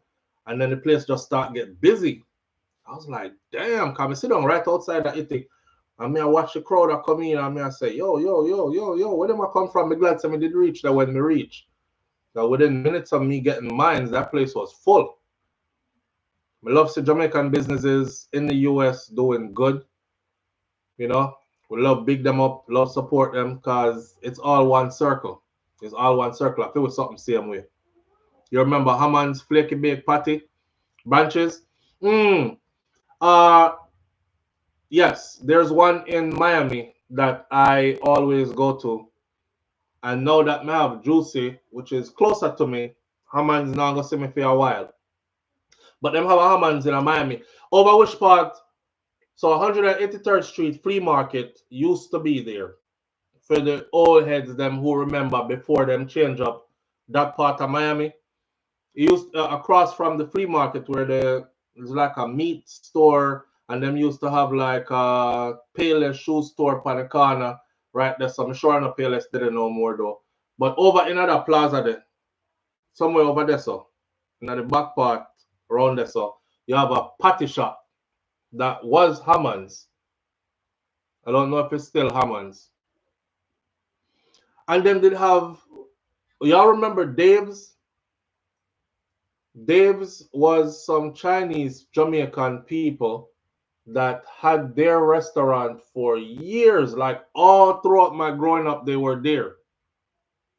I'm gonna get for carry. I think I took Shakira there once or twice. And by the third time I go back there, I drove up and the building boarded up. I was like, damn. So I asked somebody, and them say, oh, them sell them business and gone back to Jamaica. It's like, wow, them never even tell nobody. So them a leave, them a close down, nothing. Yeah, Banshee, so you know, not true? 183rd and 7th Avenue. Yes. Now what me like about the Hammond's patty them, not only are they flaky, them big as hell, cause a custom made patty them, you know. Them not make it like regular patty size. The one them when we get from Miami, they are huge. And they have a different flavor to them too, but it still tastes good. So me like for them patty, them big. You eat two of them, then you go on your bed. I went there before and the lady was very nice. She was so nice that I think she worked for an extra tip. Then Jerome. Yeah, Dave's was the place though. For anything. You want your stewed chicken, you want your cow foot, anything. Dave's was the place. You want your swim around with your them kind of something there. The juice here not reheated properly so it don't taste good. Says Mervin the Point, Jamaica Crow. The juicy here. Oh, which one, Mervin? Which one? Down on Miami side? Cause me I tell us that the one up at Orlando bad. Me don't know. The party they feel like it was expedited straight from Jamaica when we get them. And I hope when I go back there this weekend that them taste the same. Yes, PG and Patty still a bun up with more because we still eat it hot out. We're huffy. I'm go so with it. And then throw a little juice in the face. You know what I said? Neutralize the heat there and bite again and go on again. I'm not crazy about juicy beef here. Y'all probably getting the wrong juicy. Y'all probably getting the wrong juicy. Mr. Bram says Hammond's use beef sweet in them crust. Nice. I don't know what them use, but me dede, me love for them. And before the juicy, cause juicy, this juicy is closer to me now than Hammond's. We're down so. But I've driven to Miami just for that. Live on the air with SouFLo. Good morning. Oh my God, and pick up. Good morning, SouFLo. You're wicked. Oh my God, and pick up. If you call, I answer. Listen. Listen. Can you spare minutes just for 1 second to go off topic? I have to tell you something very interesting. All right, go off topic. Okay, remember when you did that that vlog with the Jamaican lady that had killed her husband in Florida? Yes. Law and crime. Yes, you're telling about law and crime? It popped up on my thing yesterday. I just saw it this morning. I scream. See me now, SouFLo cover that as if they could hear me. Yeah, I just saw it this morning. It was very interesting. Yes, to the interrogation and everything. That was very interesting. You know what? Let me write that down so I don't forget. It's law and crime. So thank you for bringing that up. It's a full 35 minutes from when they go to the house. She got a big, nice house. Yes. They had the guns, the GUN drawn and everything. Mm-hmm. And only thing they did was block out the kid's face. But she went in the squad car and everything. It's the full 35 minutes, and the interrogation was very interesting. You're gonna love it. It says, and the title of it says, "Wife kills husband." Florida mom something. I forgot what it was. At home barbecue or something like that. Yes, yes, that's it. I know. I see. As soon as I saw her on the screen too, I said, "This is the same story right here. I want to watch it," and I forgot. So thank you for calling. Now me write it down so I can remember. Because I'm actually gonna go sit and watch it. Yes, it's very interesting. 35 minutes from when they went there and everything. So I was like, let me just call in to tell you. All right, thank you. Okay, SouFLo. All right, big up yourself. Have a nice All right, weekend have here. a good one. All right, you too. Okay. Bye bye. Okay, bye. All right. All right, so for the rest of y'all who are interested, it's a story that we covered about the guy used to work for the Gleaner in Jamaica. He's the one. Um, in Brethren, I should have done an update to it, but I'm gonna do that right now. I'm not gonna make this pass me. So his brethren them actually wrote on under the video that we did when we covered the story, and he's what some of them say. Because the way I did the video, right, I was like, she's wrong for taking his life. Nobody should. Let's keep the same energy. If a man did that, everybody would have been like, no matter what she do, you shouldn't kill her still. So no matter what he did, she shouldn't have killed him either, right? But the way how me word the video, I guess some people were like, John no SouFLo, you make my brother look bad. And say, because I kept saying, because that's a part of the story, you know, him always a cheat and all that. So I was saying, I was like, you need to stop playing with people's emotions like that. And if you really don't want to be in the relationship, just leave it. But why you string somebody along while you're doing your thing on the side and all that, and then the way how the story was put, Kara out shopping, got all the things ready to do the barbecue, them invite over friends and family and everything, and then last minute you are gonna tell her say she have to go entertain everybody by herself. You're going out for the weekend for the night, and you might not make it back till the next day. And she got upset about that. That was the line of story that we got, right? Well, his people contacted us, and his people said, John, no, me watch you all the time, and you're always on point, and you come across with like some level of dignity to everybody, every story that you cover, which we try to, because the world is small. Me no want running on nobody, and they're like, yo, oh, you do my sister so, or oh, you do my brother like that. I know, so the story got kind of thing. Anyways, they said the actual story was this. They had been separated for a while, but they were living in the same house still because of financial reasons or whatever else. And she knew all along that he was leaving her. He already made it clear to her that they were not going to be together anymore, kind of thing. She just couldn't let go. And that's how that ended up happening like that. So, because my thing was, then if the man cheat on you so much time, you can't handle it. Why never just leave yourself?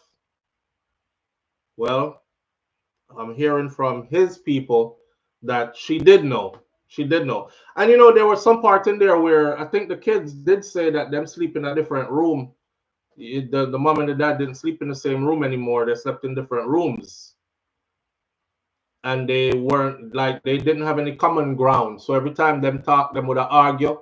So they were kind of like in the same house, but standoffish from each other, right? And that's where the relationship was. So it wasn't a case of him cheating on her. It was a case of him moving on and her not being able to let go. That, yeah. Listen, the best thing you can do in a situation like them there is leave here, man. If you don't plan on staying, if you don't plan on working it out, left. If you already made it clear to the other person that, listen, this ain't gonna work, me I gotta stay in the next room over there, so till whatever, don't do that. That's bad. That's bad. If you're in your relationship and you hit a point where y'all don't speak and you're in the same house, that's different. You have to go work on that and try to fix that. If you're in your heart to heart, so you still want your relationship, you just have to go through some things.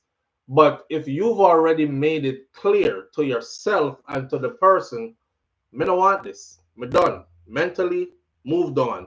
Physically, half of me out the door already. Me just use yourself a catch. Sleep. So yeah, I'll try to treat you cordially in front of the children so them not have issues, and at the same time help with stuff around the house because I'm still there, but I reserve the right to go and to stay out if I want to and see who I want to, and she couldn't handle it that he was moving on in that way so jollily. You find woman already, you know, you're not even left here yet, and you find woman already. Who is that me see you with? Who is that me say? None of your business, cause we're not dead together no more. Me tell you, so we done.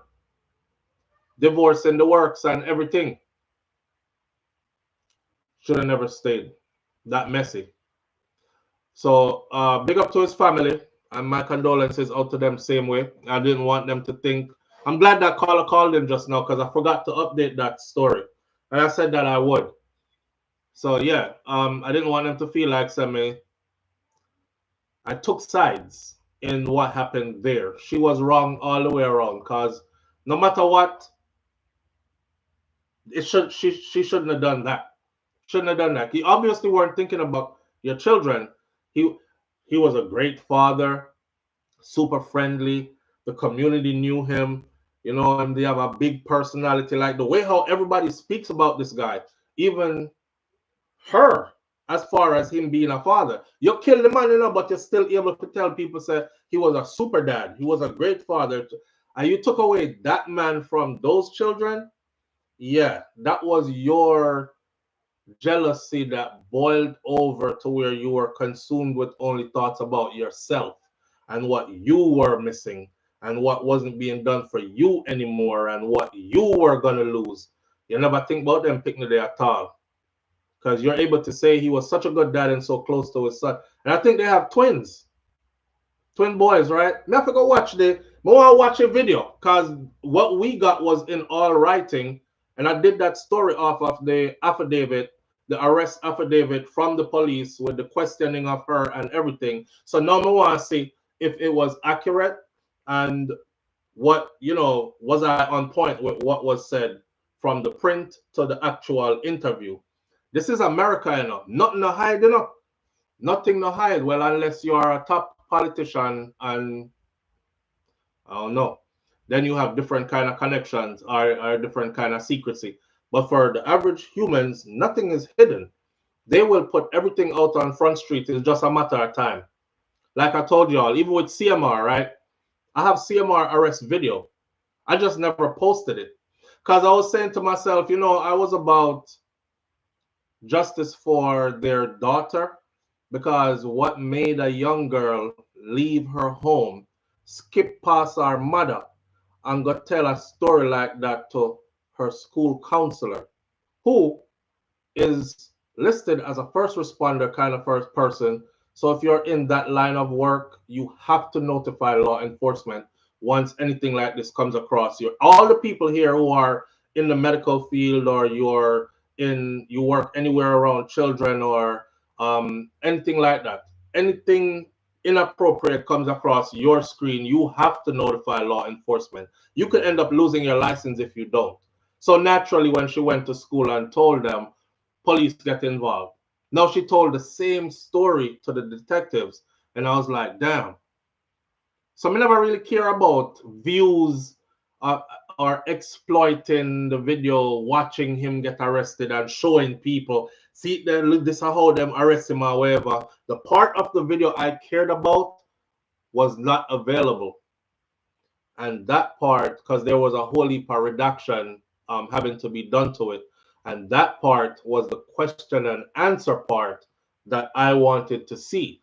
But like I said, this is America. Everything comes public sooner or later. Sometimes they might look how long that happened. And you see how when them release that the video they know. All right, everything comes out after a while. This ain't Jamaica, so don't think y'all gonna come here and do stuff and then tell people one thing and them now gonna see what happened later because they're gonna see. They're gonna see. The video is on Law and Crime Network, Banches. And for the rest of you, if you want to go see it, it's on Law and Crime Network on YouTube. Law and Crime, shout out to Law and Crime. Law and Crime follow cases. Even the Diddy case, Law and Crime is so dope because check it. They knew, right, that nobody was allowed in the courtroom with a camera. So you couldn't see Diddy and you couldn't, then they were depending on a sketch artist. Well, Law and Crime went one step further and had everything reenacted with AI. So it felt like you were actually in the courtroom watching it all go down. So shout out to Law and Crime. I do take stuff from them because they actually have real lawyers over there too. So I do take stuff from them and from time to time and stuff. Me I go over there go watch it myself later. Come I want to see if when me did say match up. If the affidavit matches what actually transpired. The transcript is generally available at some time after, says Mervyn the Point, Jamaica Kerr. Absolutely. So you don't come here and do anything and get away with it, my Caribbean people, especially my Jamaican people. The world are gonna know what you did do, because them super transparent here. And this is how I would want Jamaica to be one day in the future, moving forward. And so we love foreign so much that we think foreign better than yard. It's just some things that we realize that actually works, transparency, that we think we need to pick up on them. There's something they took. So it just says nobody is hiding anything. This is what happened. Right? Right. All right. Everybody got it? Law and Crime.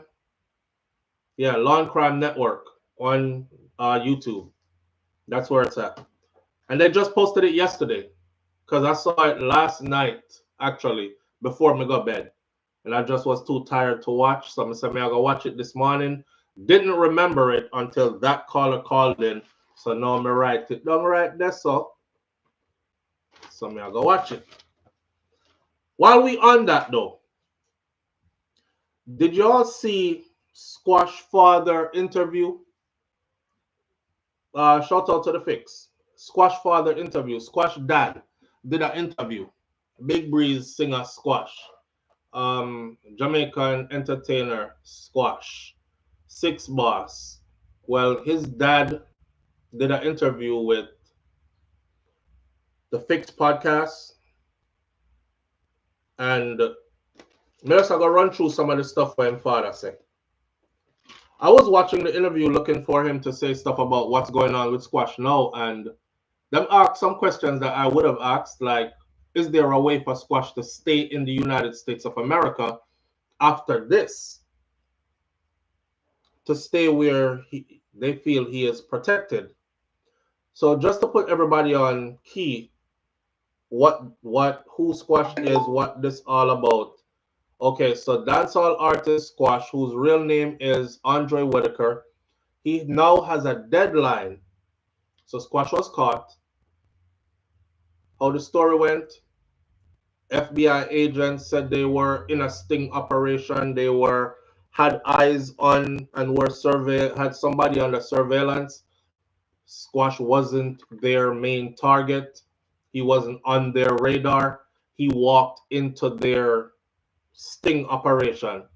Walk into them sting operation and got handed a Glock with a switch.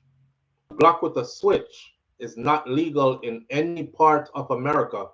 This is a gun that has been outfitted with a mechanism that turns a semi-automatic gun, which means every time you pull the trigger, it will fire for you. So you have to have intention to fire. It turns that gun into a gun where when you pull the trigger, it empties a whole clip for you. It races out all a clip, if you don't mind, sharp, right? So he got handed one of those in the sting operation that FBI was on. So the FBI radioed. This is according to their paperwork. I wasn't there. I tell you, I'm keeping everybody up to par all the way. So the FBI agent said in the affidavit that observing that transaction, they radioed to the local police and said, follow that car. Them zoom in upon the driver, them run film file, and found out he was driving without a license as well because his license is suspended. They said, pull the car over. You have a good one because the license is suspended from the driver anyways already. This America, I know you have to be real careful about your movements around there. So, see? They pulled the car over. They claim that while they were pulling the car over, they observed Squash move something from his waistband and put it in the glove compartment. So the agents surrounded the car and they asked the driver, you mind if we search the car? They said the driver consented and said, yeah. So them searched the car. As soon as he said, it says these words exactly. As soon as he said yes, we wasted no time going straight to the glove compartment.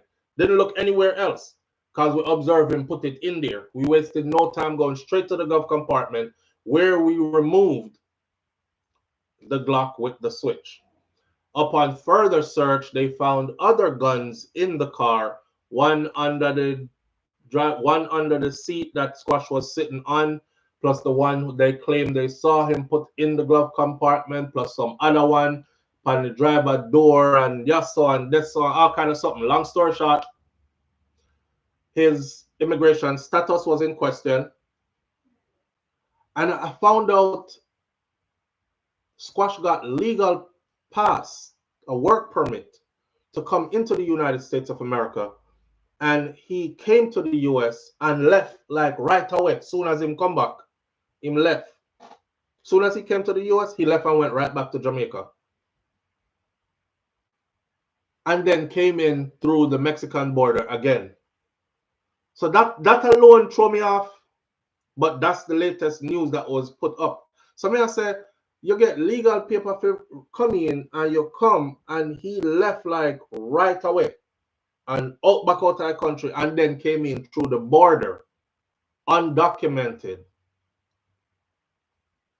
I don't know what's in that, but it's gonna come out sooner or later why that was done.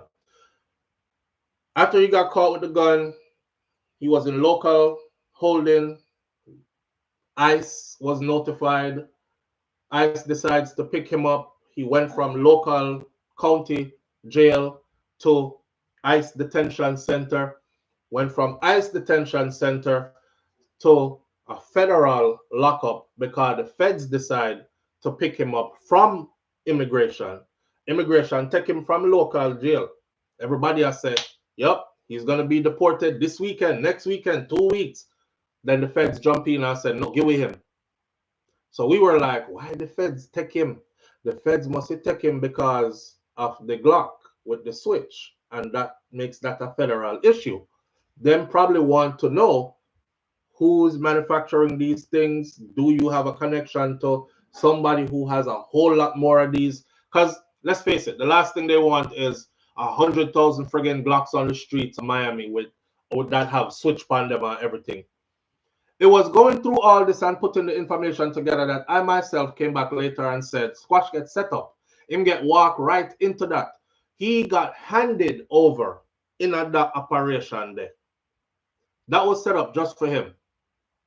Learning that the US government now said their next piece of information they released was the US government now identifies him as a transnational gang leader, or the leader of a transnational criminal organization.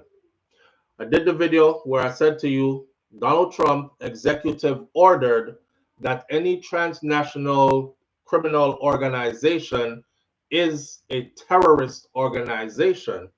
Therefore, those people qualify to go to El Salvador or wherever else they decide to put you once you fall under that transnational criminal organization, something there, because that now falls under a terrorist group. Trump did that for the sole purpose of being able to remove all these so-called gang members and suspected gang members and send them straight to El Salvador. So Squash now falls under that.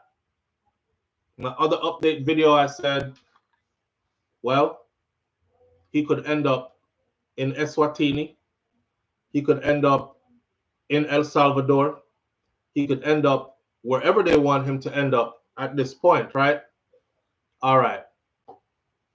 So far, dancehall artist Squash, whose real name is Andre Whitaker, has a deadline because they came to him and they said, okay, we're going to make a deal with you. We don't know what the deal is enough.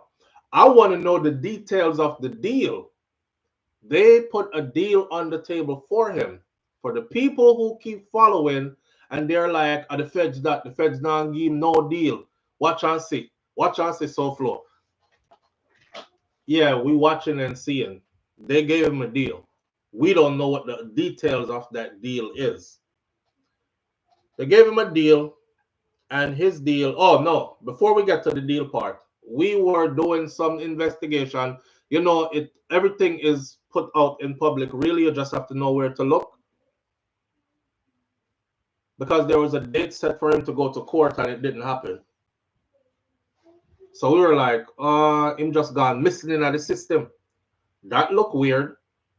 Come to find out, behind the scenes, his attorneys were filing motions to get stuff dismissed from public view, and the state was filing motions to have these things available for public view, and them a fight about them something the back of the scene, lawyer kind of thing.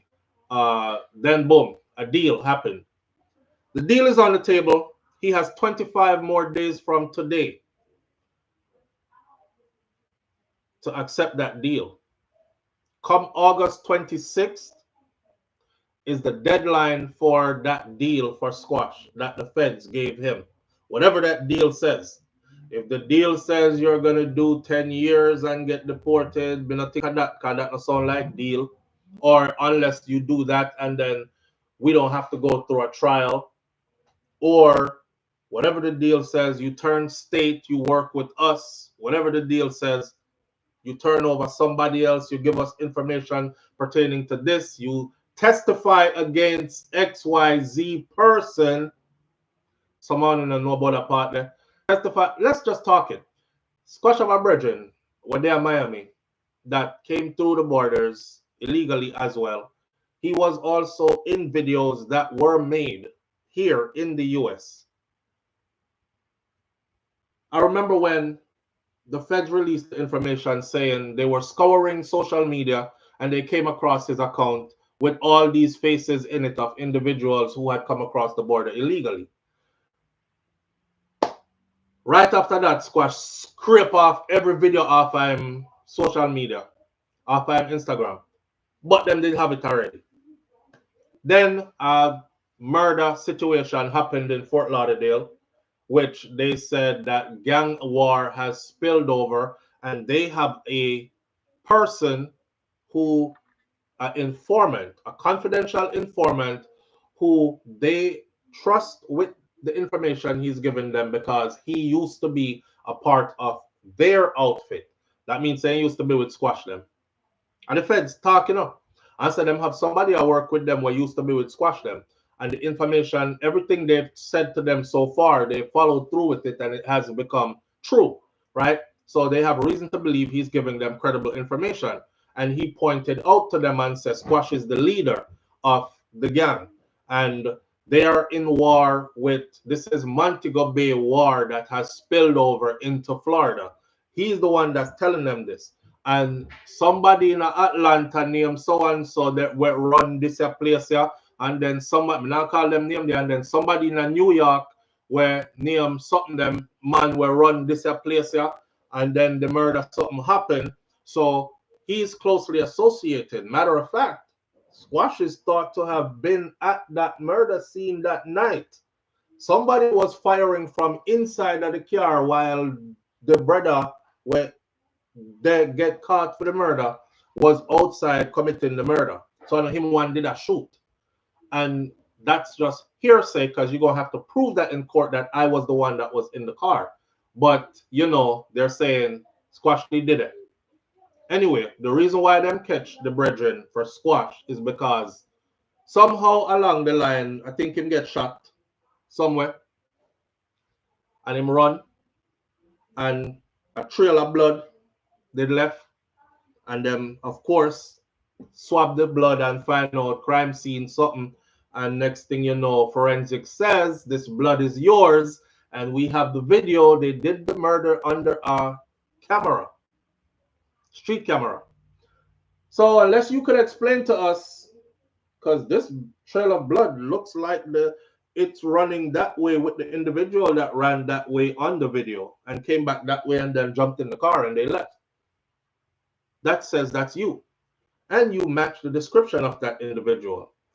Right. So unless that a part-time deal, that them have to go flip on that individual so they could close that case and say, yes, we got the murderer in this particular situation.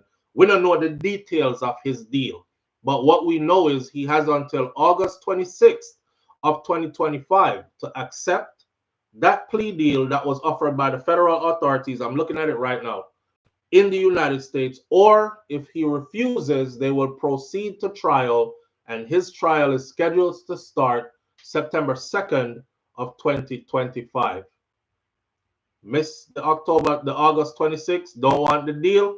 September 2nd, your trial begins. Whatever that deal is, I can tell you this, there won't be no back and forth, and they don't play to lose. So you better have some good lawyer, because this is all going to be about sinking you. Deals usually mean that you benefit from it somehow. They benefit from it somehow. Deals never go one way, right? So me want to know what kind of benefit them could have put in a deal for him. Anyway, his father now did an interview with The Fix, tying it all together. His father did a very interesting interview with The Fix, which I got up this morning from 3:30 a.m. and sat and watched through the entire thing. You know, when you see people and you hear people talk, sometimes it's not good to listen to what people chat say. So, a couple of things that I took away from this. Squash has a dad who is very active in his life. The way how the story was told is like his mother is a single mother where have 6 boy picking a 6 different man and all these things. And the one man, the woman have 6 boy picking for. So Squash mom had her 6 sons for one man, his dad. I thought this is very interesting. Because that's not the narrative that's being pushed in Jamaica TikTok, Jamaica media, who chat the man any kind of way them want to chat them. You know what I'm saying? I'm say yes, me and Shelly have 6 boy picnic. 6 of them she give me, 6 boy picnic me get, and Squash is my first boy.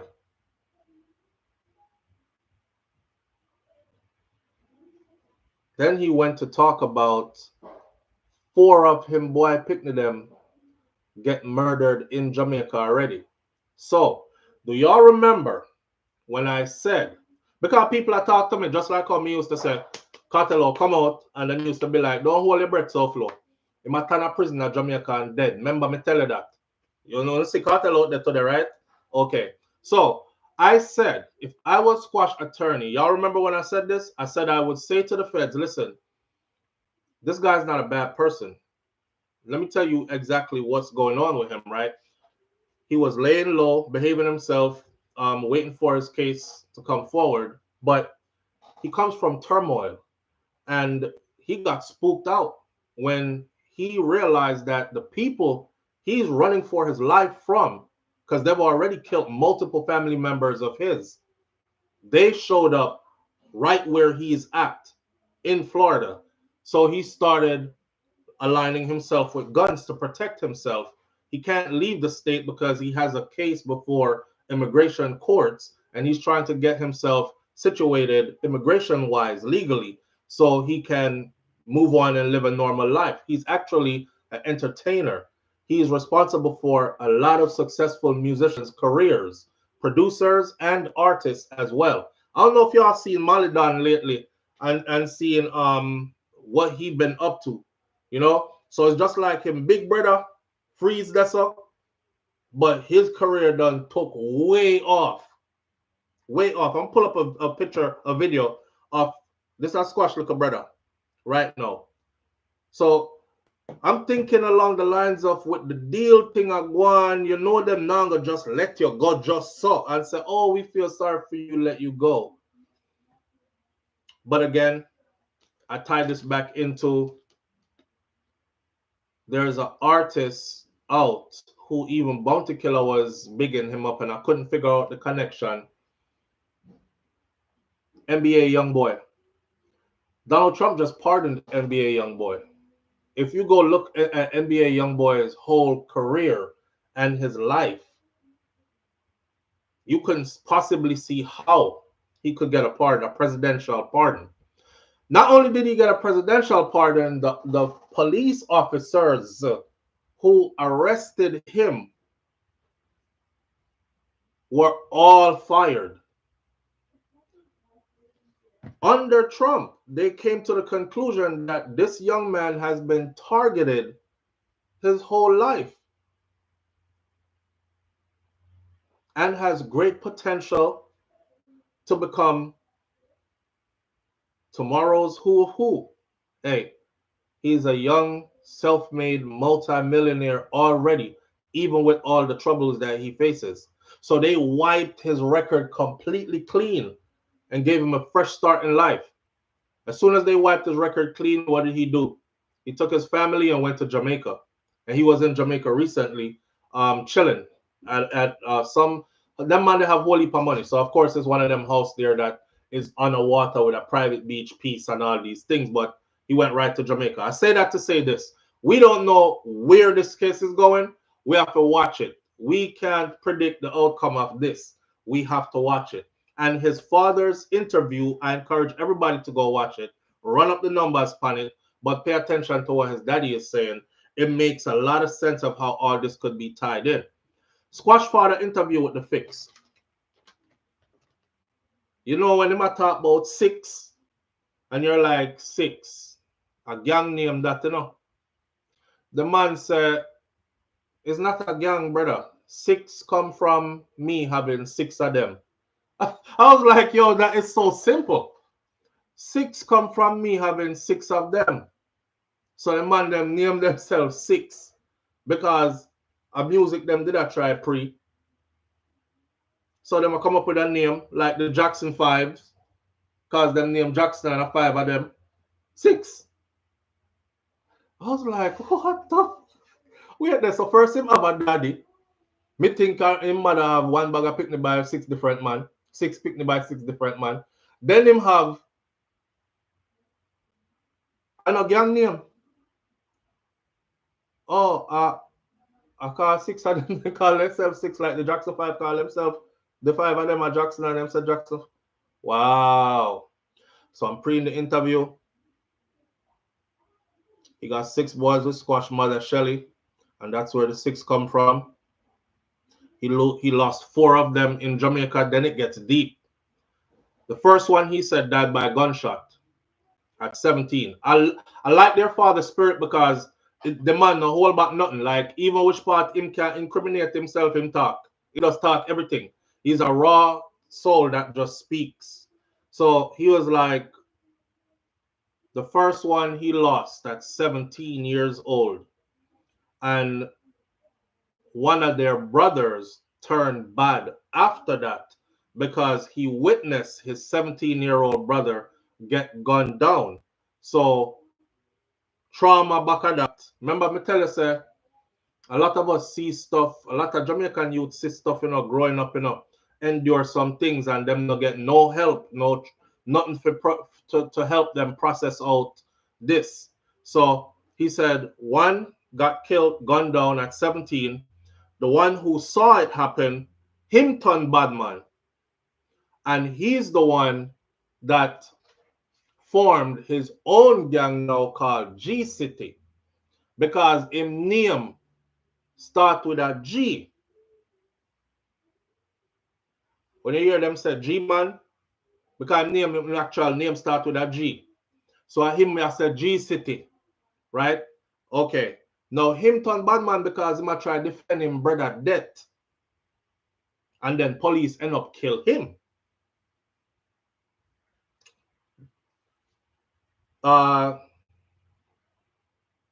And then the next one, and then the next one. 4 of them lose. The father spoke of how he was deeply involved in politics in Jamaica. This away. So let me say this.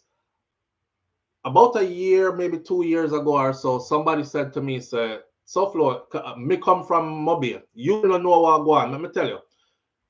And him said, Dr. Harsh Chang is a gangster.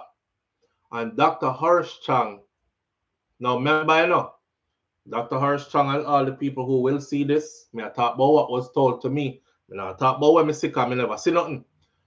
The person said he's from Mobile and make him tell me what go on. And he can't tell me about, he tell me a bag of stuff about different wars and different gangs and stuff. And 2 things came up in this interview that person told me. Who would think that the Minister of National Security in Jamaica is aligned with a gang, right? Him say, him direct all the gang activities round there, so him know the scammer them, him know the gunman them, film gang run the place, everybody else after, blah, blah, blah. I brushed it off. I didn't take it as something I should go do a video on.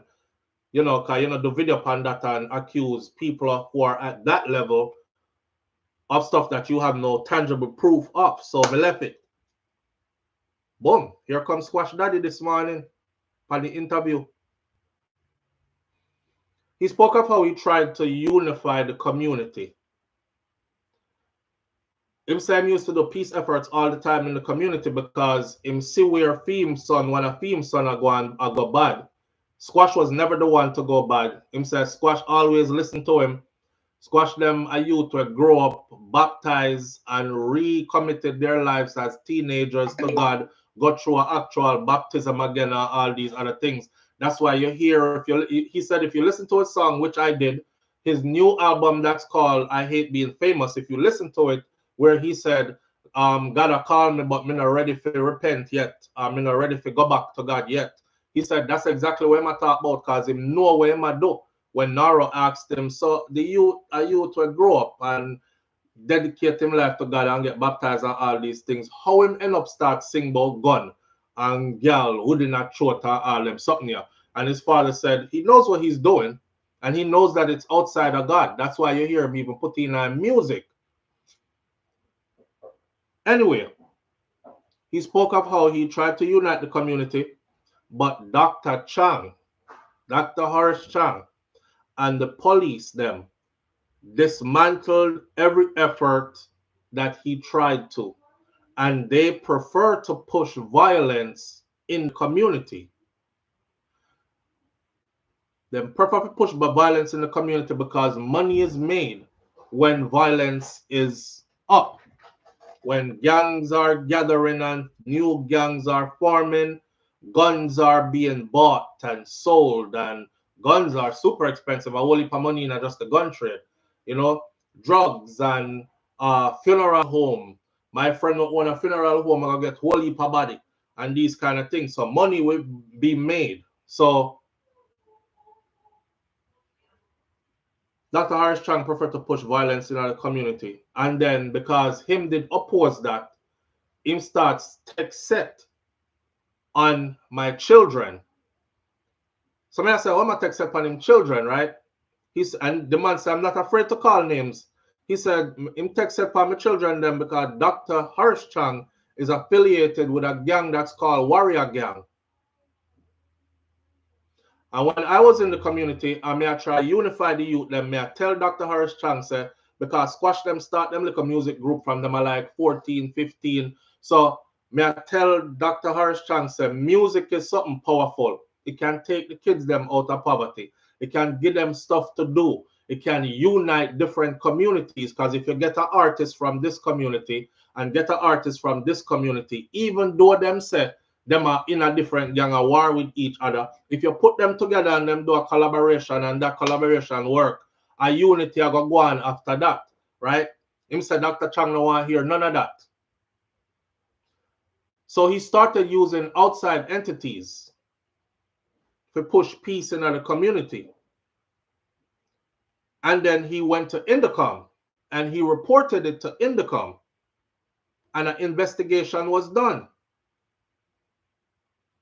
The man said, everything we buy, get the youth them in our community, Chang send the police them come take away from the youth them. He don't want to see no peace. He wants war in the community. He wants the gangs in the community. He wants the community unstable. He said an investigation was done, and the investigation revealed Dr. Chang's connections in that light. And Dr. Horace Chang did not like that he spearheaded that. So he even had a case against Dr. Horace Chang, he said, but to how them did come after him with death threats and him appear hide and them a look for kill him and him family and everything, the man said, me drop the case. Me drop the case because me did afraid. Me catch me afraid, me not lie, me catch me afraid and me drop the case.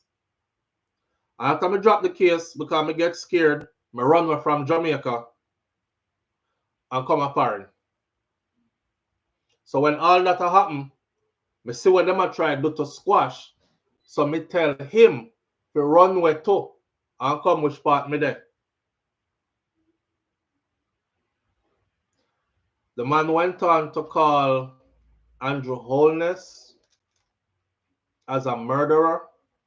He didn't go into details, but he said he voted for Andrew Holness before, and after he realized what Andrew Holness was doing, he said, trust me, them people there are murderers. They are killers. You just don't know me. I tell you, because me work for them. So I'm called Andrew Holness' name as a murderer. He said all police work together because they're asking him, okay, so the Jamaican police catch squash now, so you can't say a Jamaican police bias against him. He said all police work together, bro. And the police that arrest squash in Miami, bingo, is a Jamaican. The police that arrest squash in Miami is a Jamaican. I said, wow, this shit go deep. Remember, I know. We're not in none of this, you know, so we don't know. We are go off of all the pieces of information that's coming from US authorities, Jamaican authorities, XYZ, and we are put it together with this interview. When the man said the police will arrest him in Miami or Jamaican, I said, damn. Yeah, they asked him that. They asked him, isn't Squash mom afraid? And him say, you know, that woman they brave, you know. She never afraid yet. Cause here what we have one life to live, right? Them can only kill you one time. And if they kill you and you're dead for the righteousness sake, then I hate that. But Shelly never afraid. So she not run well left the place or nothing like that. But me take for myself because them definitely that come after him, right? He said he was a person who run cook shop and stuff like that in the community and other things. So when the youth them come out and them never have no food, he would have feed them, or if they never have enough money, he would have trust them the food, and so them make up a name for him in the community. And he was able to bridge the gap and get people to talk to people and so on and so forth who would have been warring. The youth them were war with each other and would have get them to can talk to each other and quell the war and stop the violence and do some music together and stuff like that. The man said they actually wanted Squash to be a gang leader, but Squash don't want to be no gang leader. He want the music, but them don't want him the music. Them want him to lead a gang in the area. And these politicians are attached to gangs. And the gangs that they can control. So what it look like is them seek out the strong ones, put them in a position to be able to lead a gang, and then use them how they want to use them, right? Hold on there, caller. Hold on there. Not yet. Let me go through this first. Come in, I want to lose train of thought. So he said they want Squash to be a gang leader from Jamaica, and him don't want to be the gang leader, so them after him like that. There's a conspiracy to keep the youths them in Mobay, in gangs, and warring with each other, and it makes a lot of money for them. Him call out a person named Mr. Ellis, and him call out a next cop named Mr. Omar Collins, and them ask him, say, if you're not afraid, because you don't look like you want to come back to Jamaica anytime soon. The man said, when JLP come out of power, him would think about come back to Jamaica. But when JLP is in power, we must pay attention to how many ghetto youths get murdered, because that's a style where them have and that them do. Him called Mr. Ellis and Omar Collins, Dr. Harsh Chang and Andrew Holness. Him said them two police officers there, plus Minister of National Security and the Prime Minister, them. Squash Dad said that he was actually an indoor agent for Dr. Harsh Chang.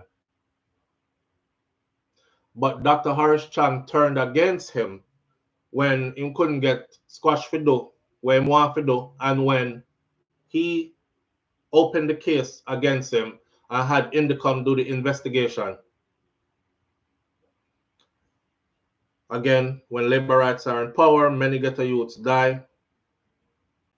Squash has until the 26th to accept the deal offered by him by the feds, because they asked his dad, so could this tie into him being able to stay in the US then, protected? Because obviously, you know, the talk was that he was running for his life in Jamaica and he was hiding about the place because people want to kill him there. Him said we have all of that in line right now with the US authorities, with the feds. It's just for everything to fall in place next. Me don't know what that mean. Me just say what him said. When asked if he has put all this before the US authorities so they know, he said yes, they have. So it kind of makes sense to me now. Same end up where him end up. Because remember, I know expedited deportation them a deal with at the moment in the US, you know.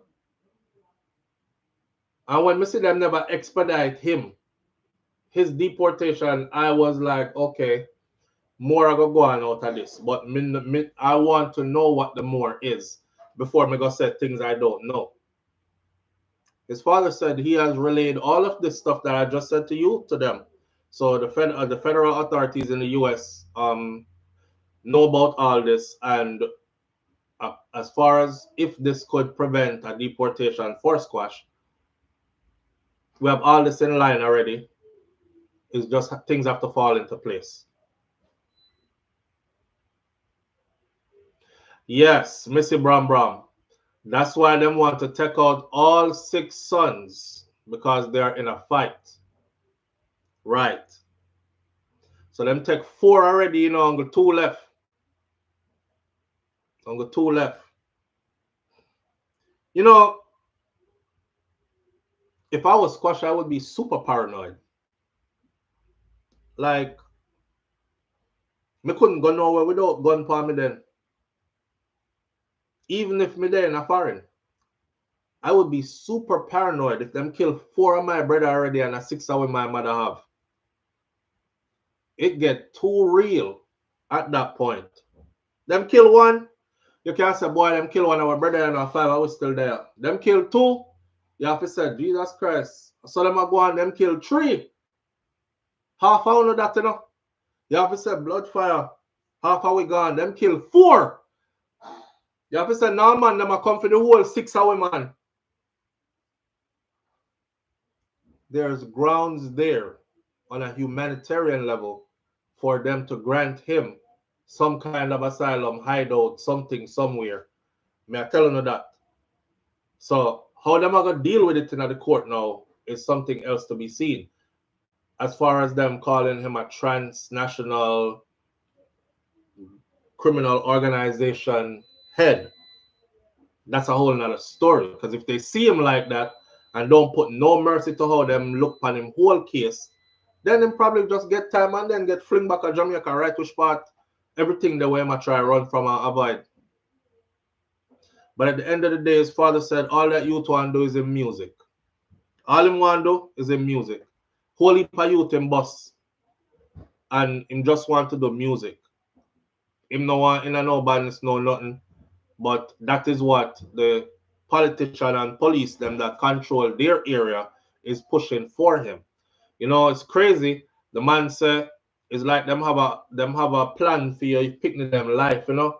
And anytime you go against that and it don't serve for them purpose, then them come at you this way. I'm like, God damn, this is deep. This is deep. So you see people and you see them on them thing when them a go through and you don't really know or understand what them a go through. This is Squash like a brother. So while his brother is down or going down, this away, him look like at the moment. Remember, I know, and put him like a brother in a music too, you know. All right. See ya.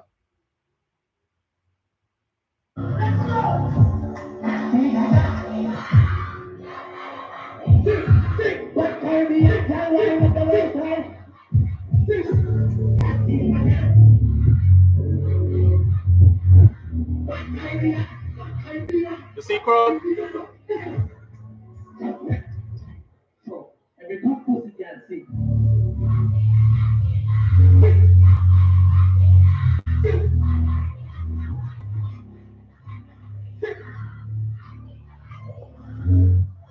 So,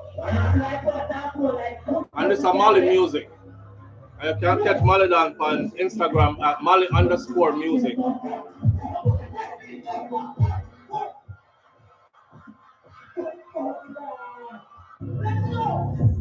What his father is trying to say is the youth them have a vision for themselves.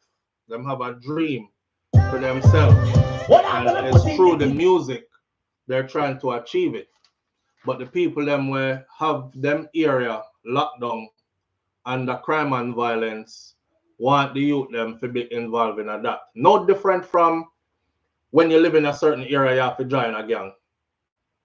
And if you not join the gang around there, so them kill you in the area. Them kind of something there. You know? Yeah, Mr. Bram, that's more than sad. Now remember, you know, take this with a grain of salt because this is not first line information. And like I said, SouFLo know every party involved and can tell you 100% from my mouth, say so. But we just have put common sense to our reasoning. See? Roddy's daughter said that's sad to lose so many children. A wickedness that. Now even you as a mother, if you have 6 boys and them kill 4, you must start feel away. You must start feel away. But you know, the cross is heavy for the one who has to bear it. Everybody else is a spectator where you go watch you carry it and talk about how you buckle, you need them buckle and you fall down under the pressure, all that. But them a carry the cross are you. See? Again, the latest update is that soon Squash has until the 26th of this month to accept the deal that the feds gave him in the US, and we don't know the details of that deal. If he doesn't, come September 2nd, a trial will begin where he will be tried, and you know how the rest go. Either exonerated or convicted, however that may go. And that's where it's at now. Let's Ban TV, only one was killed by police that you know of. That you know of. Remember how this set up, you know. That's what the father is trying to explain to you. Who control what? So if you're a police and you control a gang and you send members of that gang come kill me, people will say a gang kill me. You wait for a police in a uniform to kill the man so you can't say a police kill him. But I consider that a police killing as well. Rogue police activities. Police will dress up like bad man and go kill people or gunman and go kill people. We all know of the different dynamics, right? Live on the air with SouFLo. Good morning. Family, what go on? But then, when I people want to talk too much. Mm-hmm.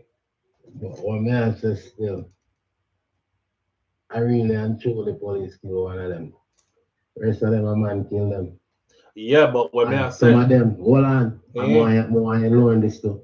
Some of them, some of them, a man go fuck around, man, I end up dead in I road. Dead in I road. Yes. All right. So them they have vital information what them are left out on some style. Hear what me I say. But me have to speak too much about that. Everybody have a story. Right. You can't believe everything what you hear. Right. You understand? When people tell story and tell story one particular way. That if I'm going to tell a story about myself, I'm not going to tell a story to make me look bad. You have some people who will do that still. And them people them rate to the ground. No, when certain things did it to make you look bad, you will say. But some people will know what to say. They're not going to make themselves look tree bad because no one is innocent. And what better way to tell a story and make you look like you're not innocent too, but then make you look like you're too guilty neither. So you tell a good story. Anyway, that's that for that. May I go back in our chat? All right, sir. Big up yourself. Manners. Good way to look at things. But I'll put it even one more better way like this. That's why I say we don't know. Because check this out.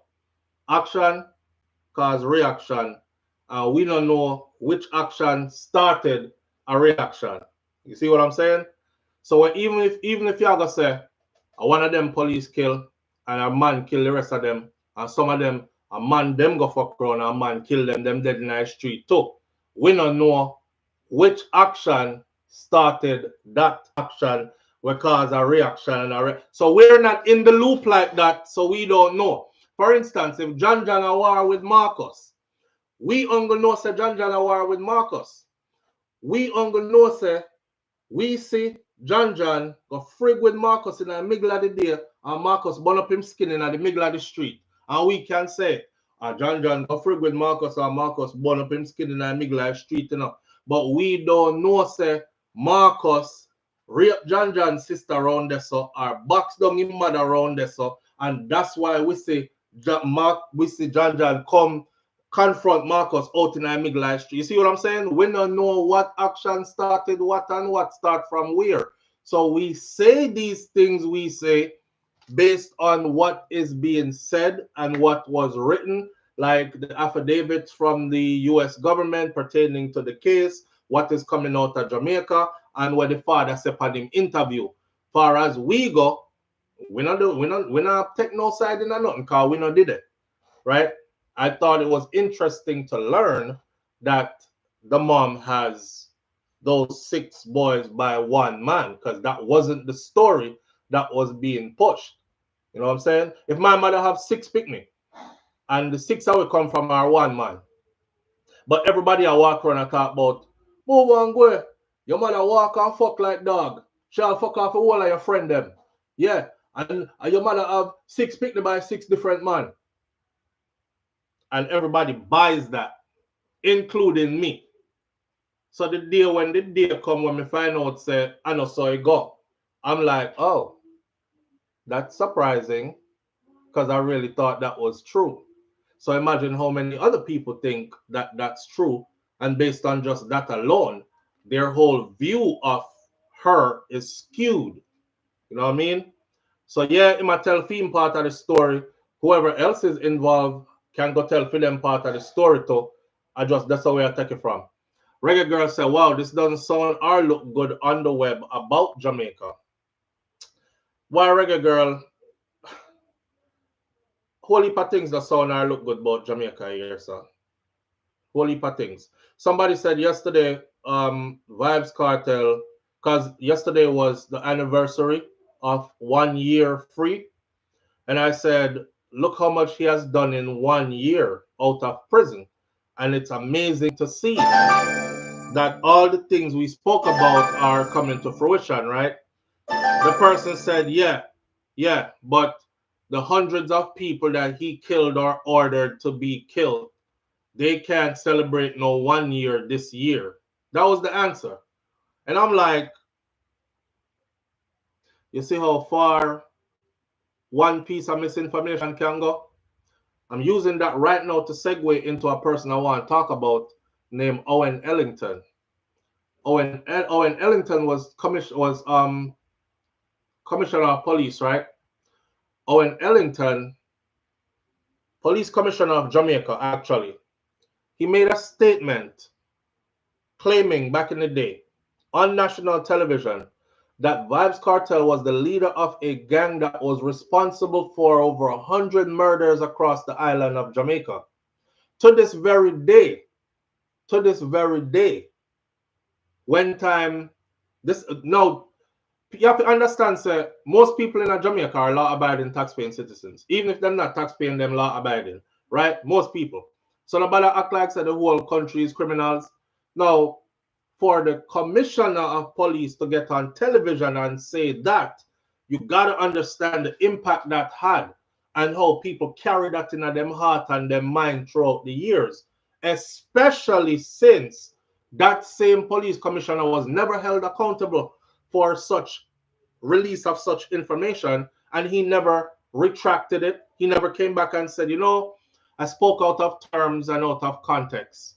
I should have said he influenced a lot of people and probably caused over 100 murders across the island. We don't know through him gun music and XYZ, but for you to just left it raw charred this up and double down on it and said, following, so this is how it went. He doubled down on that and said, yes, he was under our surveillance for quite some time. So I had people thinking, because he had just got convicted, had people thinking, you fucker, you, them catch you finally. Lock him up, man. And them send up the murder rate around you.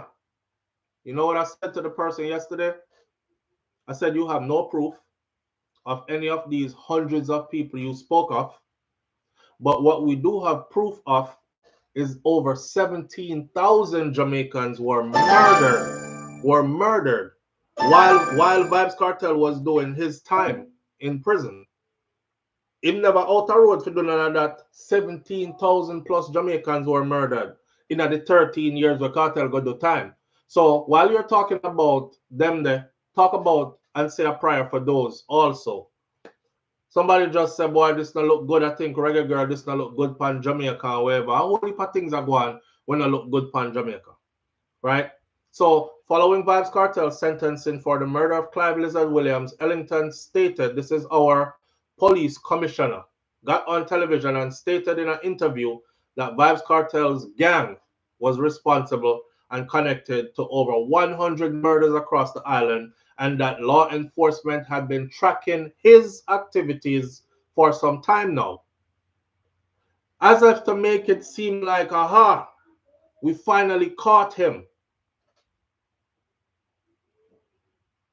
It is important to note that these were accusations that were made by the former police commissioner. Vybz Cartel had a legal team that disputed this. And not only that, I believe there was a lawsuit that was out for defamation of character that forced TVJ to pull that interview from their lineup. So they scrubbed the internet and take it down, and it's not out there anymore. So when I look it up, I try to find it, it's gone. I go to the source, it's not dead.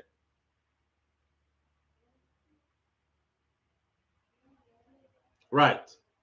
So when people, now this is the same Owen Ellington, you know, who left office.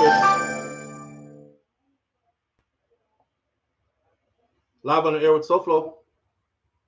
Good morning, SouFLo. Morning, family. How you doing? Not bad. All right, talk to winner.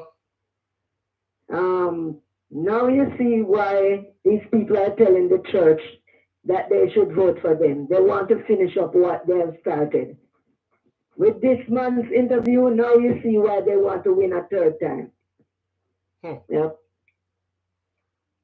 You know, there's a lot going on, and I'm not gonna say yay or nay. I'm just gonna say I'm watching closely and putting the Yeah. pieces together. Yeah, that's what me I Thanks gonna for say. educating. Thanks for educating. Same. Yeah. All right, my friend. All right.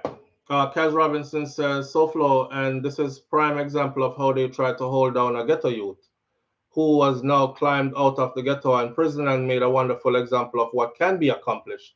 Exactly. So if you see, that's why I tied this all in for you. That's why I showed you just now his little brother and where his little brother is right now and how he's doing. He's on a trajectory to be that piece of the new generation that is going to go into superstar powers. And not only Vibes Cartel alone are going to achieve great heights in the music, you know. Other youths are going to do it too, you know. The blueprint was laid, you know, and they're following the blueprint and they're actually becoming successful off of it, you know. So I don't know if you can't connect these dots for see that there are powers aligned who will try to hold you down like, no, I don't want you to do that. Why you come around here, so come do this and these kind of things. And of course, Jamaica also always been ran by politics and gangsterism. And the two go hand in hand. That's no secret. If you look up about Jamaica, you will find out that both political parties are aligned with gangs. Now, me don't know how deep the relationship goes because I'm not speaking from a first person perspective. I don't want nobody who hold them something against me. But it's known that both were, matter of fact, it is said that both are aligned to the two biggest and strongest gangs in the country. All the other gangs are splinters off of those other gangs, right? Charlotte's Law says it's well documented. We all know this, unless you're trying to act like you don't know this. So this is not far-fetched, what he's saying in this interview. I mean, know like Five Up say everybody have a story, so and them tell them story. But here what? I'm not the kind of person to accept one side and dismiss the other side because I'm just a viewer in the middle. So me I go take from both sides. See? Right. So Owen Ellington now, y'all can go look up when Owen Ellington, after he did that stuff, Vibes Cartel is responsible for a gang that is responsible for over 100 murders across the island. And we have had him under our surveillance for some time now. And every time we got to him and we was trying to arrest him and prosecute him, we would hear his fans say, oh, Lego the DJ left him alone because we're trying to show them that he's a mass murderer and this, that, and the other. All right, then. The same Owen Ellington, shortly after that, the United States of America revoked his visa while he was in that position he was in, which at the time had a lot of us saying, well, why would the US revoke the visa of the Commissioner of Police of Jamaica? Oh, and then stuff started to seep out of the bag from here and there and everywhere. Them start connect him with, he was investigated by US authorities, the three-letter people them.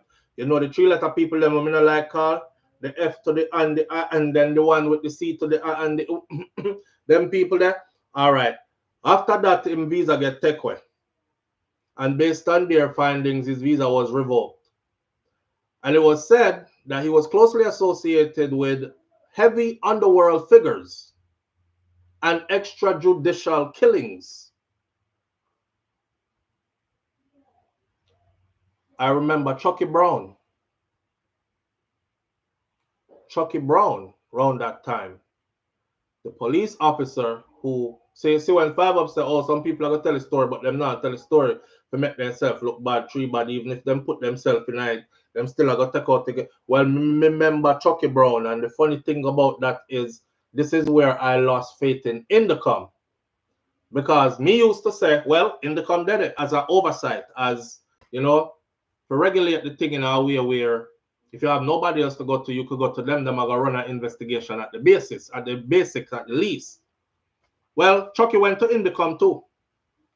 Chucky tell everybody, tell Pan everybody, including himself. So me don't know how you go want a man pretty up this when the man can tell you, say, let me tell you. I mean, I tell Pan everybody, including me. You see the one who get licked down out of Palmer's Cross, him catch multiple gunshot on Monday night, the 1st of January 2021. Yeah, and me do it. Me murder him. The reason I murdered him because, and it wasn't no police business, it was rogue police business, because I have some bad man with a friend. Me and them a friend. Them man, they are real bad man, and me and them police back at him. So him style up my brethren, we run the place, and me done him for my brethren. That's how Chucky was telling him story. And them give rewards for people that we do extrajudicial killing with, and we meet with XYZ, and guess who for name call up in a that friend? The same somebody, Owen Ellington. Him same name get called up in there. So when all this blew over, right, and the only person after all these high power names were called, the only person that got buried under the jail was Chucky. Nobody else got prosecuted. Them say investigation did a go on. We don't hear the findings of none of the investigation for none of the people them who him call. They were trying to get him to take a murder. I said, well, I feel time you have to go take that one here. Basically, them I say, you're gonna be all right, man. Thus, you have to go be the face for that one here, and then as a police, you know, we'll go to court and all these things, and boom, boom, you'll get charged, but you will beat it, you'll get off, because we'll go back you and everything. Him said, no, me not take it. Me not even did about them time there. I was on vacation. When me come back, them I tell me about me have to go take that one here. So my time to take it. So me tell them, say, no, me not take it. Them say, you have to take it. We all have secret on each other. So here what? Since me not take it, me I bust out everybody's secret, including my own. So me went to Indicom and tell Indicom everything. Well, him one get buried. He the only one that got buried.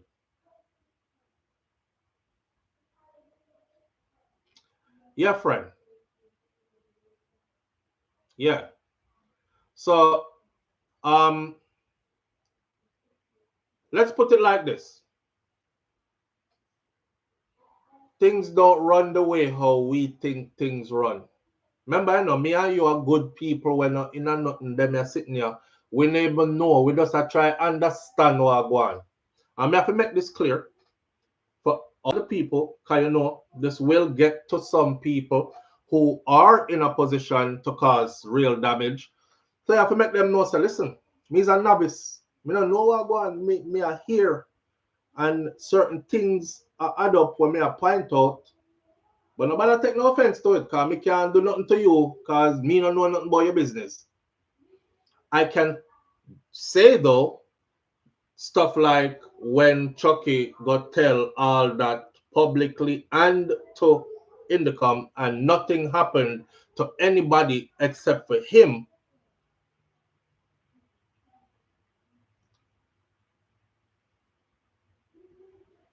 It was evident that cover up did not go on. And it was evident that this is not an oversight body that I felt like I could trust anymore. Yeah. So that's personal. Anybody know which part Chucky Brown there, please tell me. We don't even know if the man alive or dead. Anybody know which part him there, please tell me. RR123 said, y'all see what they did to that third party leader? I'm lucky. That was a warning.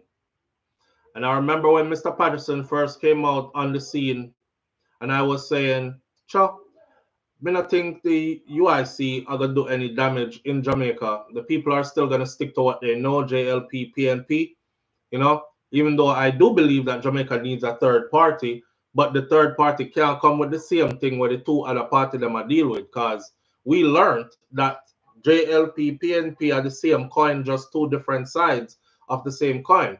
So when Mr. Patterson came with something completely different and exposing a whole bunch of stuff, it makes sense now that him not everywhere campaigning anywhere, cause in a hard for dash away a Jamaica, no. It's not.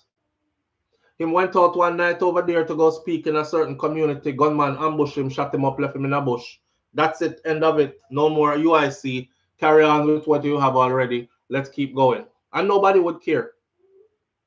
The average Jamaican would have said, yes, a good film because I'm chat too much. Power him did a look.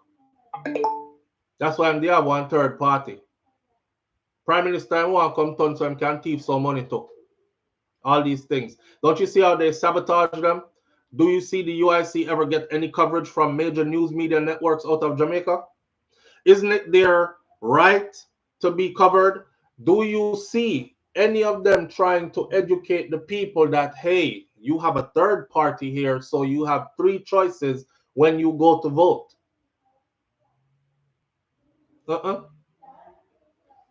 So you don't know how the place run already. You don't know how the place run already. So yeah, another story I wanted to get into, right? Y'all can go look up Owen Ellington. I'm not even going to go through all of the stuff that is out here on this man. There's so much stuff that's out here on him. From old articles that were printed in the Gleaner officially, the mystery behind the move, officials remain mum at the top cop's sudden departure. You know, there's so many articles out here on him. And I thought to myself, look at karma.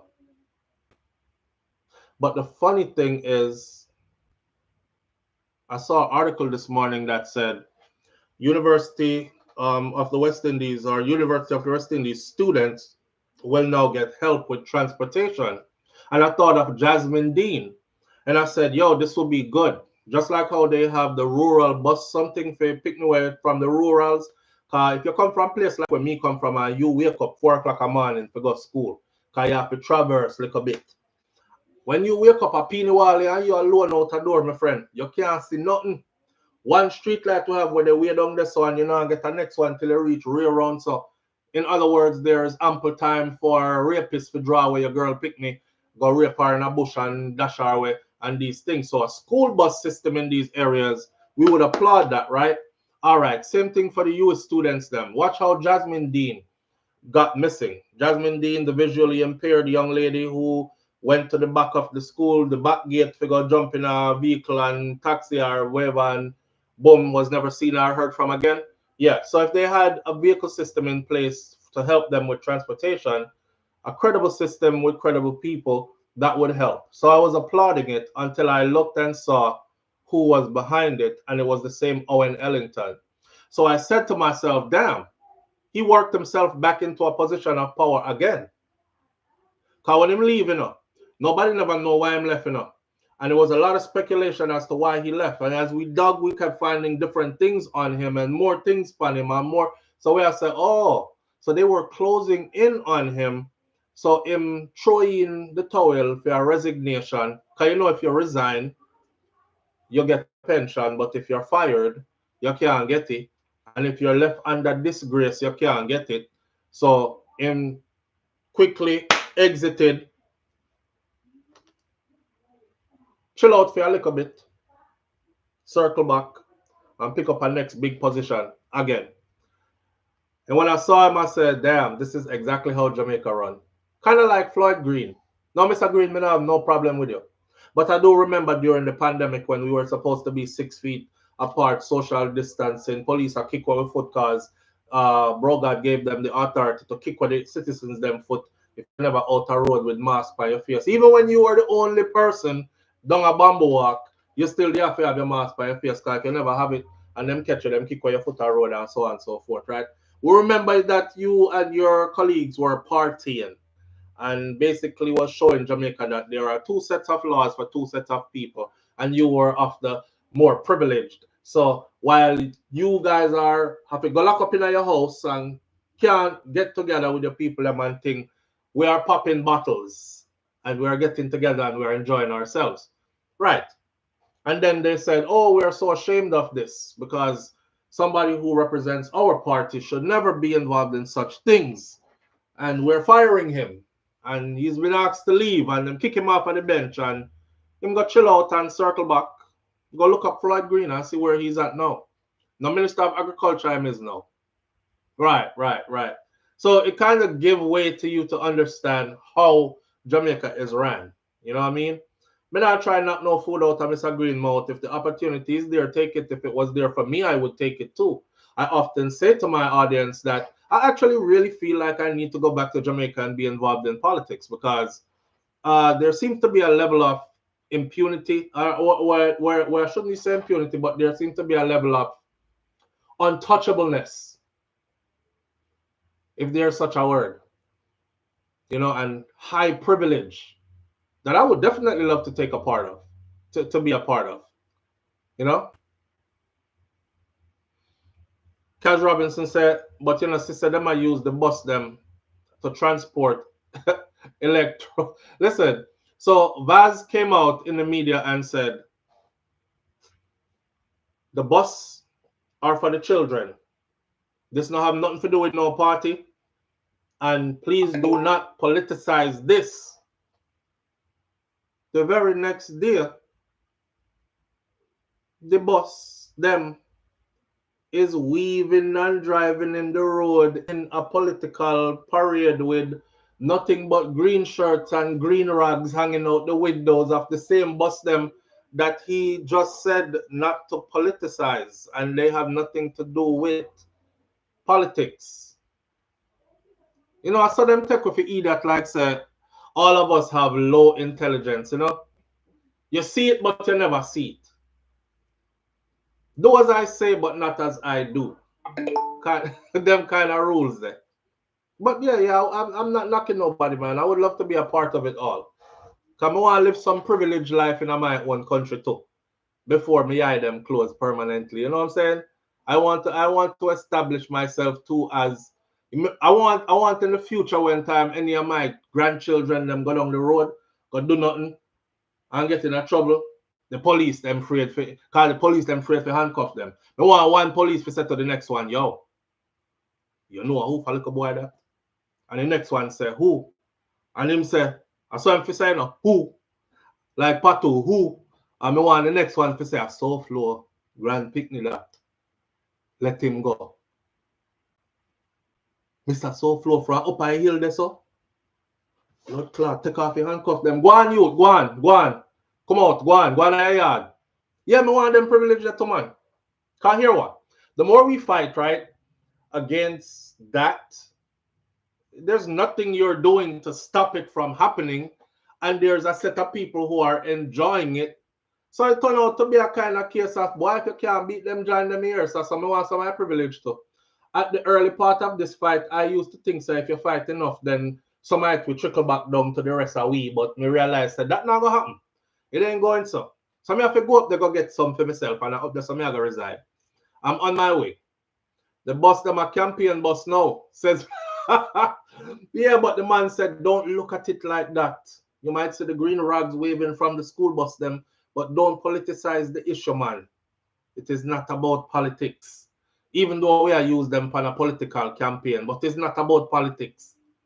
Because you're stupid. Welcome to Jamaica. Alright, so well, let's switch topic a little bit now. See, we're gonna jump over to the United States of America real quick. I just want to know if anybody else have seen this in the US, because most of us live here. And shout out to the people who every time I put up a post, they still feel like I shouldn't talk about Jamaica because I live a foreign. I live in both places, fool. Because I spend more time on one than the other, no means me and a Jamaica no more. Why should I even continue to argue with dunce people over these things, though? The reason why I do that still is because dunce people multiply fast enough. Dunce people multiply fast. So you see, if you make them go unchecked, you'll be surprised to see how. I've watched it on my channel. One person will come and make a dunce comment. Suck your mother, SouFLo. Mr. Let me leave it. I'm not even going to answer that person. I'm not entertaining them. I'm just going to leave the comment there because I don't want to erase people's comment. Plus, I want other people to see that I just did a video 30 minutes long talking nothing but sense. Even if you don't agree, you can't say the video a bare nonsense. And I suck your mother alone you came up with. Okay. So when me left it there, by the time I come back 5 minutes later, 2 more people like it. Come back 30 minutes later, 20 more people like it with 5 more comments that agree with it under it saying something else. So if you leave these people unchecked, they will multiply fast as hell. That's why sometimes we have to check it. Anyway, on to American news now. We have 2 more topics for the morning and then we're going to be done. Did y'all see these videos floating around? This ain't the first time this happened. Look. Special day coming up. You know, we have a lot of them during this term. And interestingly, I had none of them had I not had a rigged election. Had the election not been rigged, I would have been out of here. I would have been gone. The radical left would have said, we got rid of him finally. But no, now they have me for another 4 years. We talk about that. Special day coming up. You know, we have a lot of them during this term. And interestingly, I had none of them had I not had a rigged election. Had the election not been rigged, I would have been out of here. I would have been gone. The radical left would have said, we got rid of him finally. But no, now they have me for another 4 years. We talk about that. Special day coming up. You know, we have a lot.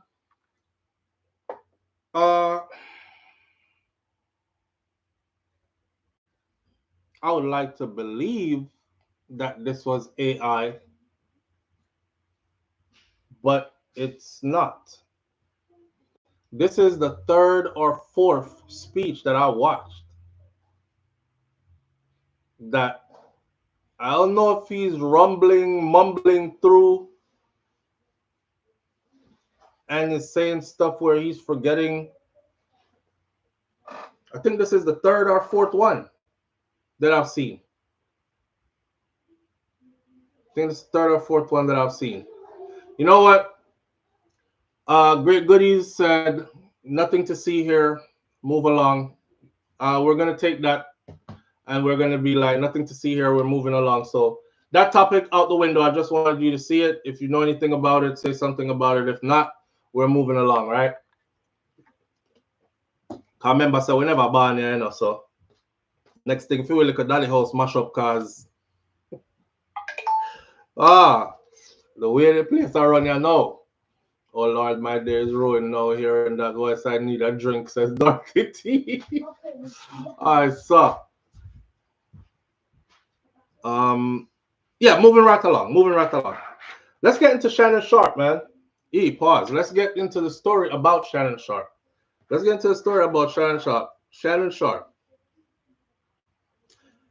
Shannon Sharpe lost everything. I think I'm going to take the Devin the Doctor one off. All I'm going to say is I want y'all who are dancehall fanatics and especially those who like Clash, I would like for you to go check out Devin the Doctor did a song that is called Helping Hand. It's a Masicka diss. He's obviously going after Masicka now with more songs. I just want people to know, say, this is dancehall, so calm down. If your artist bad, tell him answer. Definitely think he'll be super scared to answer now, because when I heard the song this morning at first, I was like, why is he playing a Masicka song on his YouTube? But it turns out it's Devin the Doctor, and what Devin the Doctor did was, him say, him not answer me. Him not gonna answer. What am I gonna say? Same thing where I always say, all right, let me give him a helping hand. Let me help him out there. And then he proceeded to diss himself in a Masicka voice, with Masicka style, and said everything that we would think that Masicka would say. I've never seen nobody do that in a clash. So them something that bring out the creativity in the artist them. Yeah, you have to go hear it. Go look up Devin the Doctor Helping Hand and listen to it. When me say this song bad, As a matter of fact, if Masicka could have paid Devin the Doctor to do some ghostwriting for him would have it would have some bad song out there. Cause anyhow, Masicka dropped the song there right now for himself, everybody would have said top contender for real. Live on the air with SouFLo. Good morning. SouFLo. Yeah, bro. I'm glad I get to talk more this time. Yeah. You know what, sir? I'm telling you, you know. You send it to me? Yeah, now, on Instagram. Right, I didn't catch it. Bro. Yeah. You know what, sir? When I see on Instagram, I'm going to this bad. What? I'm going to inbox and share them a day with you. I want to let people realize the creativity what they're behind. The man in his style, you know, bro. The man want a class, a class all himself. But the creativity fly over the head. Yeah. What I'm saying, what a clash to battle him all a clash himself. But if you think about it, you're a genius, you don't know. He's a genius, bro. He's a genius. The man is a genius in God. Yeah. And me go say it. Man, we have creativity them kind of way at school. Average artist can't clash in there. So I think Masicka would have even stand a chance if we would try. I said that already. I said that already. Confirm. Yeah. You know what Devin the Doctor do just now? He make we remember saying the about. Alright. Yeah. I remember not all of that. You must make me know if you remember them still lyrical and still bad. Yes. Remember a magnum thing on screen and clash bringing things from something. Yes. Anyway, now go back in our chat. Alright, bro. Genius thing we want. Who know here is listening? Bad. Alright, sir. Five up, sir. Who know hear it, go listen it. So that's Devin the Doctor. And the song name, matter of fact, let me see if I can do something else. And the song name is Helping Hand. You know, I forgot my live right now. Forgot to give on this. But I have to see if I can do it. Cause boy, the song bad.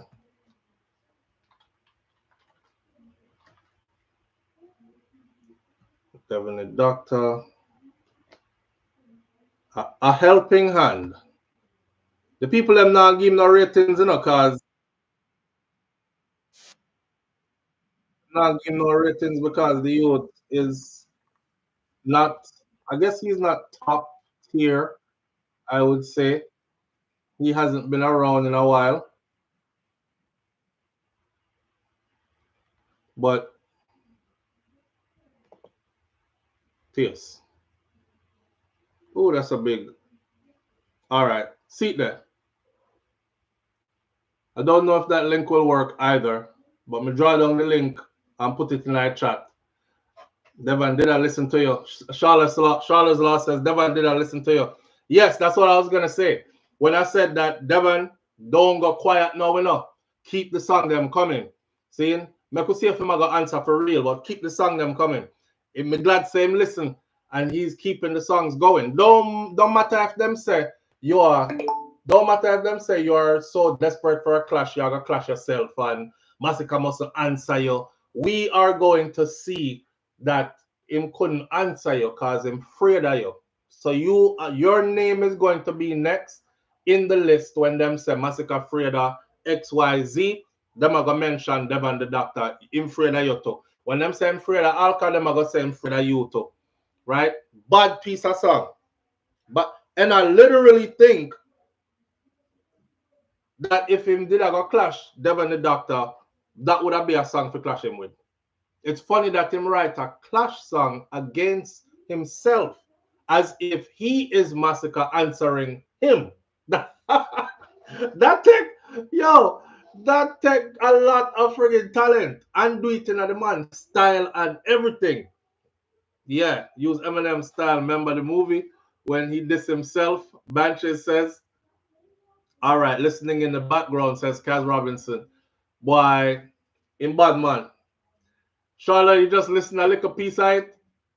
In bad. You have some sleeping giants out there. Devin is one of them where, like I said before, we don't know what's happening in his personal life. But him kind of fall off, you know. We haven't heard from him in a while.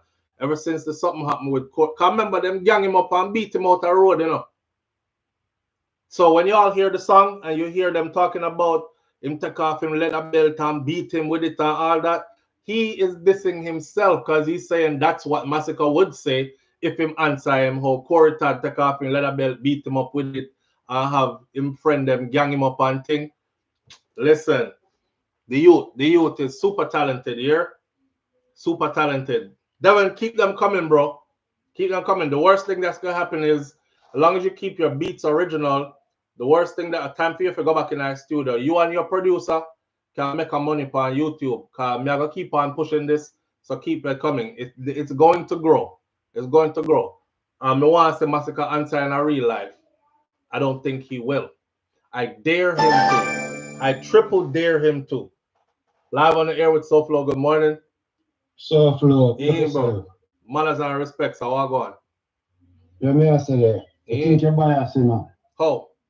Because they brought this some Vibes Cartel all along. I mean, you see nothing about it and that bad too. So, do the same thing like we are doing Masicka now. Do it with Deborah Brat. I'm out. All right, son. All right. Well, Deborah Brat versus the reason why I didn't do that though is because listen, Vibes Cartel was in prison for 13 years. Vibes Cartel came out of prison under a different mindset. When a man said, we all know already, Cartel is proven in clash. So we already know say him not afraid to do it. Masicka is not proven in no clash. You understand? So no bias is respecting where the man say he's at. Him already made it clear. Him say people can make them song them and say what them want to say. Me not answer nobody. So why would I push it then? If him already say no answer nobody and he's somebody who is proven already, right? Him depend something different now. We respect that. If Cartel did in the mind frame where he would have answer back, oh, we would be all over it. We would be all over it, but he's not. Masicka, on the other hand, is a different situation I go on, bro. Yeah, let's ban TV so me get called out. Me not get called out. Me can explain myself and I just did. Masicka never got prison for 13 years. Masicka never proved himself in our clash yet. So, which what him there? Him need to prove himself and him there I say him are the baddest thing boy, you know. And Alka say him are the baddest and him not the youngest no more, but him still the baddest. And we say, well, clash Alka then and make we see who are the baddest and him don't want to do nothing. But we say, all right, then go after this one then. Go after Devin the Doctor then. Him don't want to do that neither. All right. What you a promoter now? Me a promoter now. War me a promote. War is in the air. Big up to Gulligan. All right. Listen up. Me put the link in the chat. Please, for all the dancehall fanatics, please go listen to Dev. Here, no, I'm gonna have Mr. Deborah Brat. You know what? Me, I'm gonna listen to the Deborah Brat song them too. But put the link in the chat. Please go listen to Devin the Doctor, helping hand, and hear what that is about. And tell me if you think that's gonna be an easy pushover if Masicka answer. Me sure. When Masicka heard that, the helping hand one, even if him did a go right one response, you see to the first one, when him heard the helping hand one, him do that. Him crush up the paper there and gone back again. Cause that song the bad. That one the bad. That will silence you. That will make you have to go back to the drawing board. Alright? Look what Clash did to Jada. Masicka should clash. Not true? And again, the baddest clash I've seen since a long time was Jada and the women them we get it from. The man them afraid. The man them afraid. It's always the women that's carrying us, bro. The man them afraid. Jada, Kingdom, and Stefflon Don who gave us the best run for our money in the last couple of years. The man, them soft man, Charlotte, them get soft like, yeah, them soft like ice cream. You know, when the ice cream in the cone too long, and the cone gets sappy, I saw them get soft. And the woman them did have to step out and show. We say, yo, we can do this too, you know, and do this on a high level. Watch this. We want some more of that. Me I call Lisa Hyper, you know. And me I call out, what's your name? Ishi. Me I call out Ishi and me I call out Lisa Hyper. And none of them not answering either. So me don't know if them two they afraid too. Is Lisa afraid of Aishana? Is Aishana afraid of Lisa Hyper? We don't know. Them badness shrivel down. Yo, remember that song there? Busy Signal sing when the beginning of the video where he was like, me no know, you know, me no know. Ever since the other day, like when you start go to church and all them, something them I talk to the bad man who used to be the bad man in the area. And it was like the youth them a talk, you know, and them a say like say you're weak out, you know, them a say like say, you know, have it again, you know, them a say like your badness shrivel down, you know. That was like, I might pop it off on him and select it and watch him run down the place. Zoop, zoop, zoop, zoop. Who for badness shrivel down, boy? Who from around here? Funny. He ain't answering Devin the doctor. I pray that he does, though. I promise y'all. Remember I said it? Anyhow, him answer, my pen and paper every single song. Starting from the first one Devin the doctor did and every single one that Masicka would answer with. I would pen and paper it. If Lisa Hyper and Aishana were right now, I would have pen and paper every single song that them drop in this. Anyhow, Steph London, go at it with Jada again. Me in it from day one. I start up again. Them kind of war. We're looking for some war right now, man. We need some credible warriors to jump on the battlefield and nice up dancehall again right now. Dancehall nice, but Cartel is alone at the top right now and doing thing and everybody else is floating by, you know? We need some excitement. It's summer. Come on, man. It's summertime. It's summertime. Give us something to talk about. You know, say usually this time of the year, war pot are bubbling up because of August. So war bus August, September, October, November, and then that's what used to end up on the stage at Sting. Sting need a resurrection. No more. What them matter of fact, what them two women did? Where are those two women? Them Lady Gangster, Queen Lady Gangster, Queenie, and Amari. Which were them there? We don't need no more of that past Sting stage. And that was the part of the downfall. Right? We don't need no more of that past Sting stage. We actually need some real artists who can clash. But me actually do want to know which part them there. The last time I say Amari show one big belly. So she pregnant up in her old age there. Not that she can't be. No SouFLo. Leave them there hibernating. Yo, Cat says to leave them there hibernating. Yeah. Last time I said Amari have one big belly in front of her, so she a breed. So she pregnant with some young boy. And then, and this morning I think I saw something pop up on my screen for Lady Gangster, Queen Lady Gangster, some music video, which I haven't watched it yet, but I normally go watch it. I will tell you the truth. You know, so Queenie actually make good music. She actually make music, Queenie. And Amari could too. If she could have just gather her head, you know, if we do it. She could have make, me not say them can be clash artists or anything. But I'm just saying, I've listened to Queenie music before and I was pleasantly surprised. So I went to listen to another song and I was more surprised. And I went to listen to another song. And then I catch myself, I listened to about 4, 5, 6, 7 hour songs them in a row. And I said, Rascal, she actually make music will sound good. The song that Amari did with Rotted. While we're talking dancehall, right? Remember, what are you your name? Sicka Rhymes. Where is Sicka Rhymes? Where is Sicka Rhymes? Sicka Rhymes did they over in the UK, right? Sicka Rhymes and Sean Storm them and Vibes Cartel them used to be like so, you know.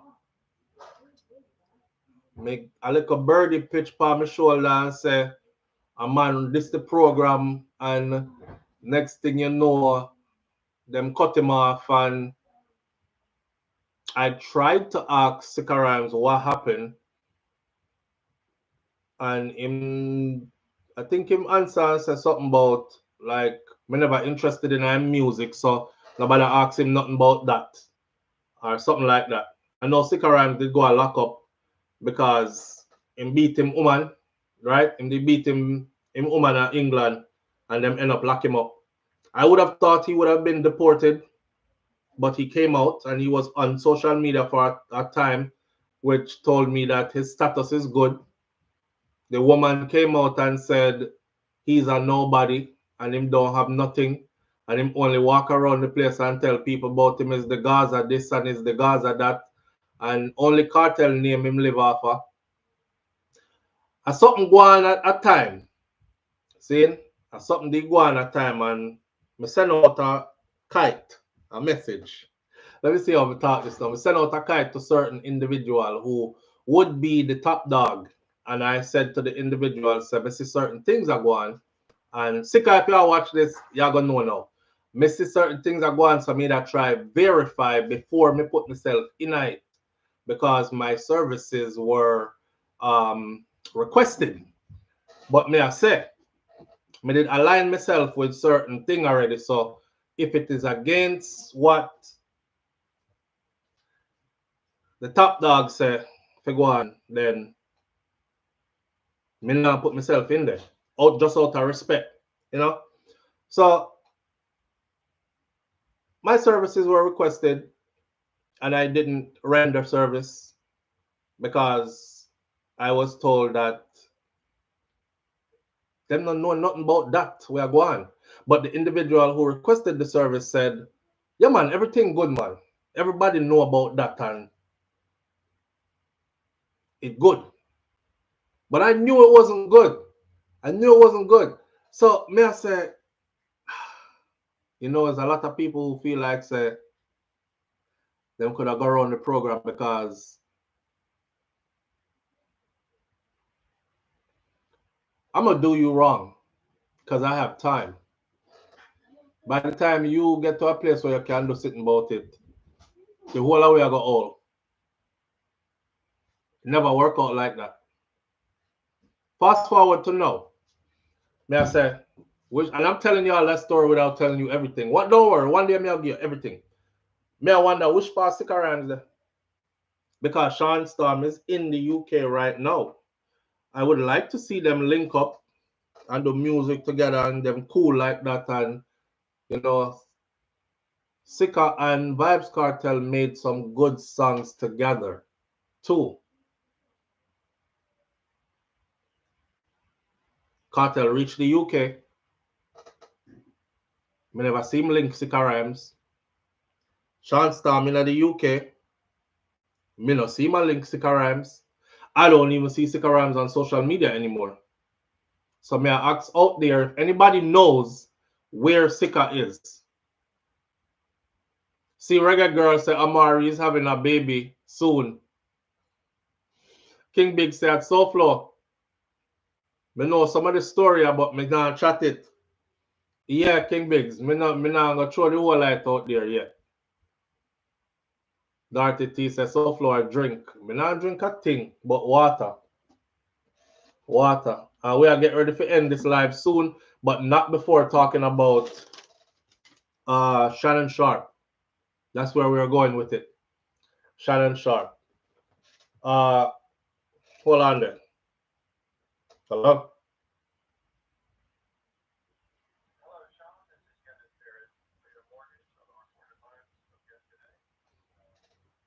It's going, but I'll have to give you a call back.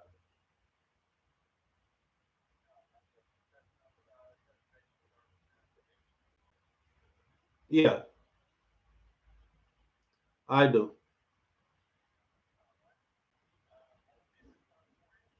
In another couple of hours. All right. Have a good one. All right. I beat them now, says Kaz Robinson.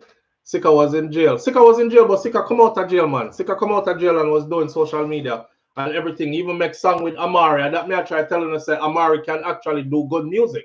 If she finds somebody who will help her write a good song and promote it, not promote it, but produce it properly for her, she can do good music. The song what she do with Sika did good. But things gone after that. And then he was not the when he was what? He was the Gaza something.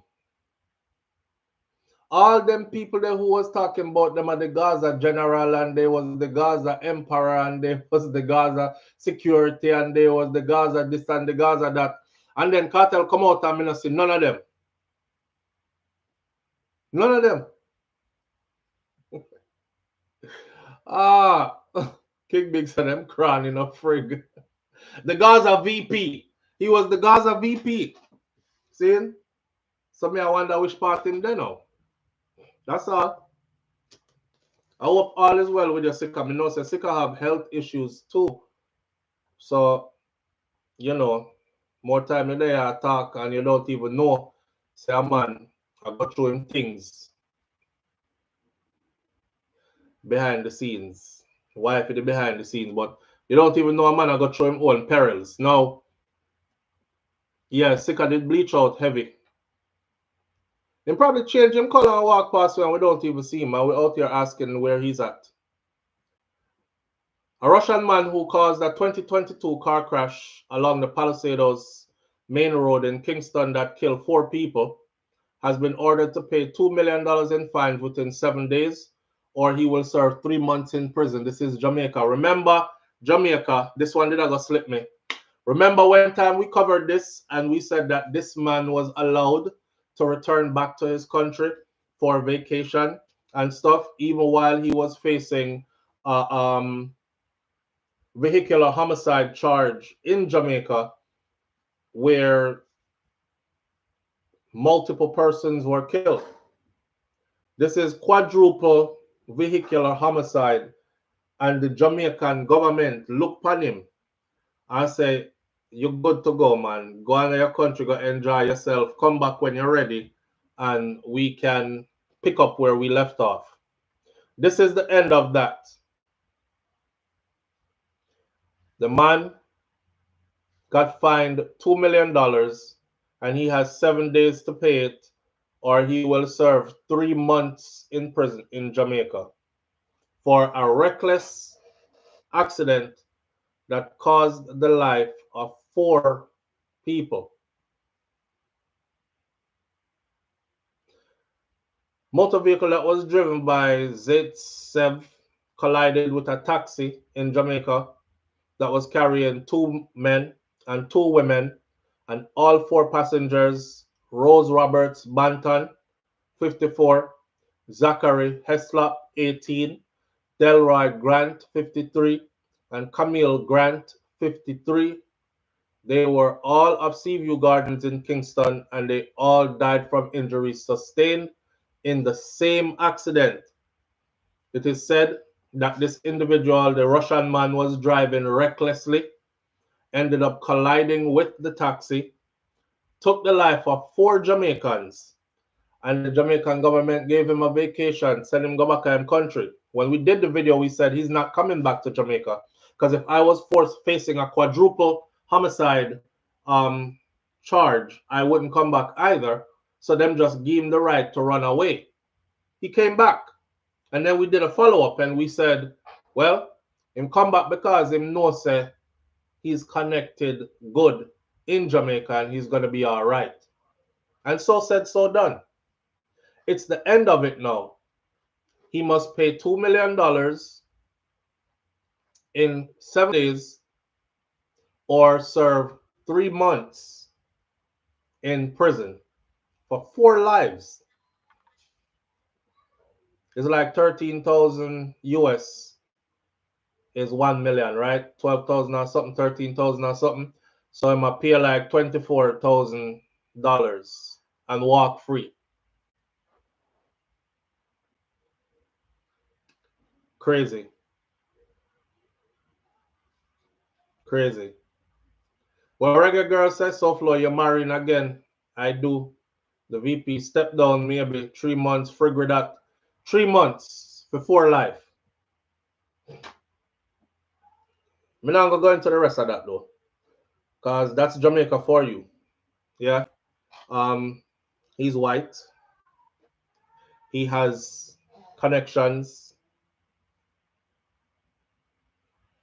You know them feel about all that already. 4 lives. Just give me a two mil. If you don't have the 2 mil, just serve for 3 months. And I guarantee you, he's gonna have that 2 mil.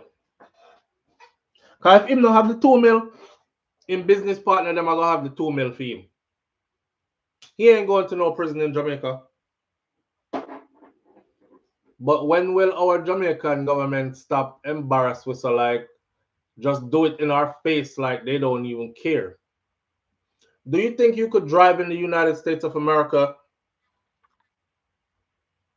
get charged for and convicted of reckless vehicular homicide of 4 and not do time and walk away, pay $24,000 and walk away? That's the outcome of that. Our last topic for the morning, though, is Shannon Sharpe. So, everybody remember when I said that Shannon Sharpe was not the one that sent himself? Remember when Shannon Sharpe story first broke? The young girl, the 19-year-old who, damn, shorty was on her shit. She was on her shit. She was focused at 19. She was like, I'm clapping this one for sure. May I get the money out? Remember I said, he in front of the camera talking about, I'm going to take some time away to go sort out this situation, and I'll be back at the beginning of the football season.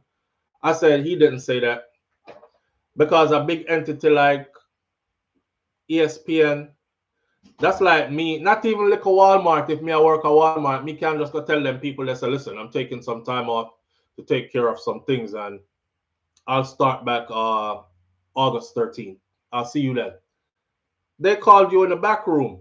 They called him in the office. They said, Shannon, listen, this is bad, bro. It has rape in it. It has sexual assault in it. A big, burly black man like you and a teeny little 19-year-old white girl. This ain't looking good. You're guilty in many people's minds already. And we don't want to put our brand through this. So we're going to give you the opportunity to go out there to the public and say, save face, you're stepping away for the minute so you can take care of certain situations, and you'll be back for the football season. Well, me say him now come back. I said he wasn't going to come back because if they hired him back and the Me Too movement line up outside of ESPN with 1 million women and placards, it would look bad for ESPN. Shannon settled, made a snow bunny a millionaire at 23 years old. Well, she didn't have no hard life. Somebody said, damn, that's messed up because his daughter was getting married and his daughter's wedding cost $30,000 or something like that. Or his daughter was asking him for $30,000 or to finance her wedding. And he said that's all he's going to give her is $30,000 to finance her wedding. That's your daughter, not the wedding of her dreams, and you got millions. The person said nope, but he was willing to pay $25,000 per ass cheek for that white bunny. $25,000 per ass cheek. That was serious a part of your conversation. $25K a cheek. But you couldn't put $30,000, you couldn't finance your daughter's wedding. And now you done paid this girl $23 million. I think she just turned 23 too. So what a birthday present. And the crazy thing about it is they went back and did his salary over the years, he played like 14 years or so in the NFL, right? Got Super Bowl rings and all that, or played in the Super Bowl and everything. He made $22 million over all his years in the NFL. So he paid her for more money than what he made in his whole NFL career. And his NFL career lasted like 13, 14 years.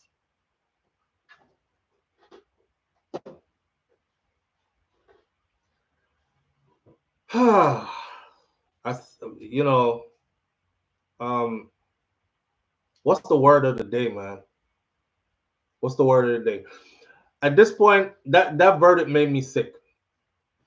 Of course, ESPN was going to let him go because as soon as I heard that he settled, see, when Shannon was like this, right? When he said, nobody's going to shake me down. When the court listed her as Jane Doe and he came on television and exposed who she actually is, I already said he's done. The court listed her as Jane Doe for a reason, bro. Don't want the public to know who she is. He came on and said, her name is XYZ and you can find her at... And she's trying to shake me down. It's not going to happen. I'm innocent and I'll fight. Why you didn't fight? Why didn't you fight? The man said, I'm going to fight. I'm going to fight. Their first meeting they had, litigation meeting, it said Shannon's attorney showed up, but he didn't. But the girl didn't show up. And her attorney didn't show up. That was put out to the press. 2 days later after that, it said they settled. The case is now closed. I said, damn, ESPN's going to fire him. And here's why ESPN's going to fire you now. Because, you see, like Diddy, I don't care what you say about Diddy. At this point, nobody could say, you a sex trafficker, you a rapist. Diddy can look at your face and say, I took that to court. I took that to trial. I stood in front of a jury. I beat those charges. If a court through a trial and a jury of 12 found I'm not guilty, I don't give two shits about your opinion. I'm not guilty of what you say and I'm guilty of. But for Shannon, that's different. For him, people are going to use this against him regardless. The only reason you settled is because you knew you were guilty. That's why you settled quickly before it went to court. ESPN said, we can't be a part of this. You $23 million down. See ya. That was some expensive booty, boy. That was expensive. That was an expensive piece of pum-pum. That's the most expensive piece of pum-pum in the world. That is the most expensive piece of pum-pum in the world because this brother had $200 million deals on the table. He was supposed to be the top guy at ESPN next. He was supposed to be the top guy at ESPN next. And his contract was running out at ESPN. And they already came in with the new contract saying, okay, let's redo this. You know what I mean? Get you back on board for a couple more years. They're negotiating the numbers. It's in the $100 and something million. And then his podcast picked up $100+ million endorsement. It was that news that was made public that made her and her attorney say, no, we don't want no 10 mil. Because they were about to sign behind the scenes for 10 million. We would have never known nothing. That same weekend, when they heard it, they withdrew the offer. Nope, we don't want no 10 mil. We see you got some serious money on the table. I want 50. You're still gonna be left with 150. Give us 50, we'll go our way. And he was like, I'm not giving you no damn $50 million. Take me to court. They still ended up settling for 20-something million dollars. 23, I heard. That was one expensive piece of ass. Message of the day. If you are a man who is building something, who is heading somewhere, or you have arrived, you see that little something there at the front of your pants that goes zoop, zoop, like that? You want to keep your hood behind that and tighten your belt. Yeah. Matter of fact, a person like Shannon Sharpe, man, I know everybody is all cliche. Let people live their lives. So what? If he doesn't want to be in a relationship or whatever, bro, that's the best thing for somebody like you. That's the best thing for any man. Honestly, actually. Get you a one woman. There comes a certain time where you're going to have to become a one burner, friend. Got too much problems out there if you're not a one burner. You know, there has to be a time when you become the one burner there. Get you a one woman, go chill at the house, make she hot up your head sometime, and you have to go sleep in our next room or on a cuss and then wherever. But it ain't costing you $23 million. It's not costing you $23 million. And I wish he had done that. Really wish him did do that. You know what I say? But look on him now. And then it's not even a black woman get rich off him, you know. It's a white woman get rich off him. She come in like an agent for the white community. She just come over there, so see one idiot ninja and scrape off 23 million, gone back over to our people them with it. Go enrich for our family and our side of people them. A black girl could have never get that off of him. You wouldn't look on a black girl and say, see a mill here. Do all the freaky things I want you to do. And honestly speaking, if you were throwing out a cool mill, there was some fine ass black women out here who would have busted wide open in every direction and done unspeakable things for 1 mil.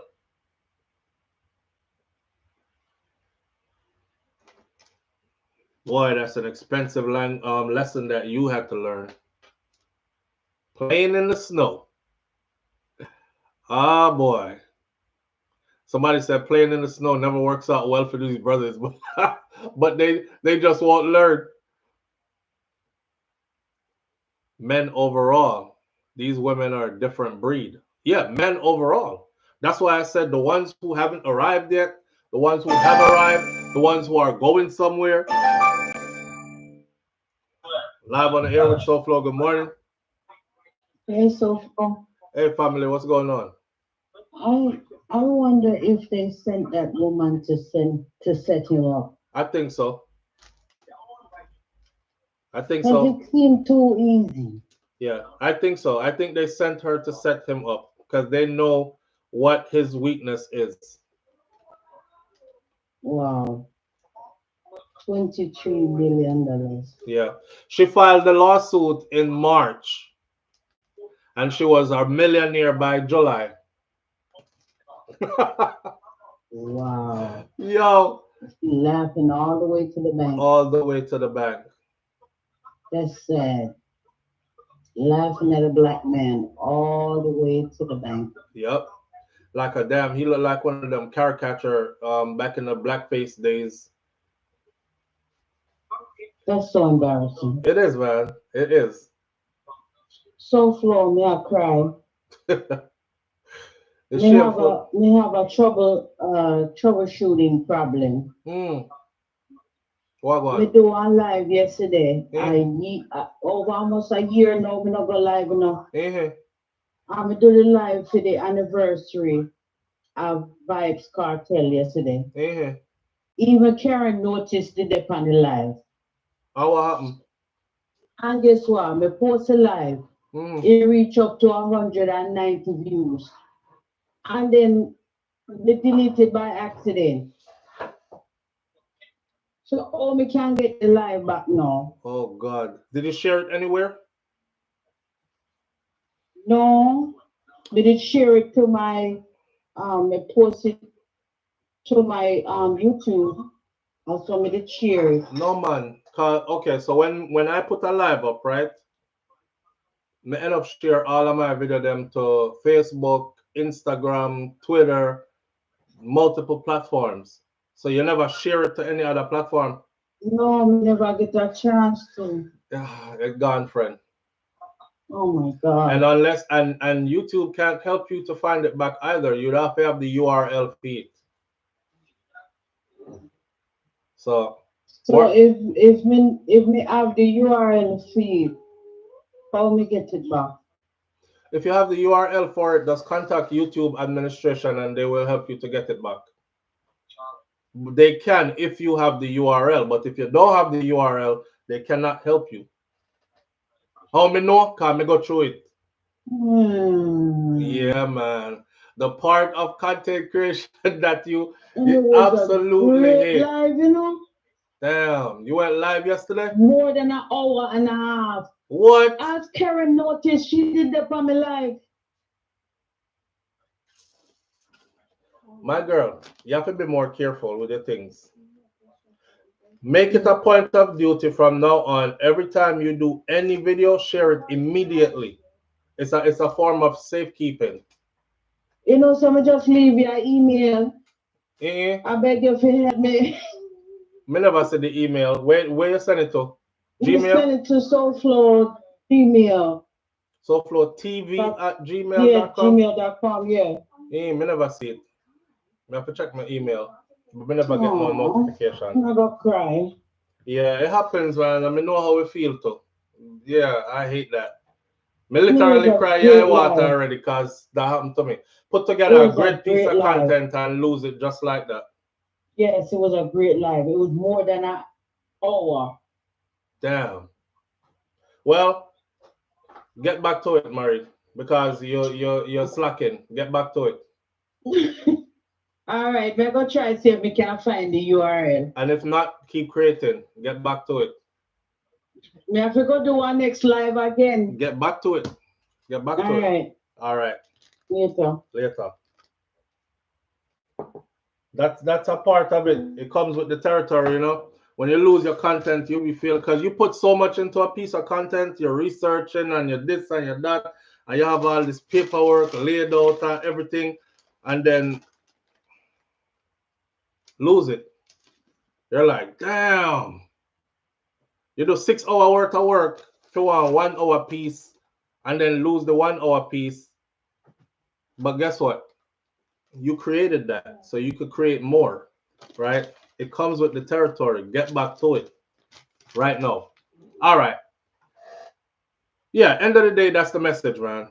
Y'all be careful out there because there's people out here who they don't have your best interest at heart at all. They definitely want what they see coming to them from you, and they've designed a way to get it from you, and they are going to get it from you if you out here being stupid, like Shannon Sharpe was. He was being friggin' stupid. He's mid-50s, 50-something-year-old, mid-50s. What you think a 19-year-old little white girl wanted with you in the first place?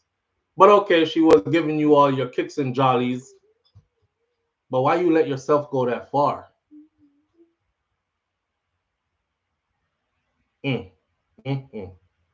Shameful.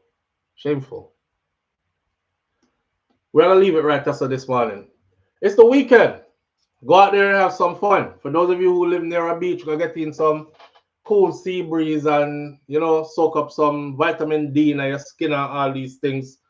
For those of you who live in the woods, go hunting, I don't know. Just get outside and surround yourself with people that love you and people who you love. And if you don't have that, then be by yourself. Self-love is the best love. You can't love nobody else unless you love yourself first. Like, truly love yourself, right? Don't lie to yourself and say you love yourself and you don't know what love is. You have to know what love is first. And then when you truly know what love is and then you truly love you, then you can begin to love somebody else. All right? With that said, my granny Miss Ruby says, be good. If you can't be good, be careful, but it's best to be good. And my grandfather right next door, that's what Clevie said. I will see you tomorrow, but I don't know if I'm going to see you tomorrow. So I said I will see you later. if God spare my life. All right. Have a wonderful weekend. Don't get out here and do anything like Shannon Sharpe. Wrap it up if you're getting some, and or make sure say it is wrapped up if you are gonna take some. I don't know what I'm talking about. Be good. I'm out. Peace.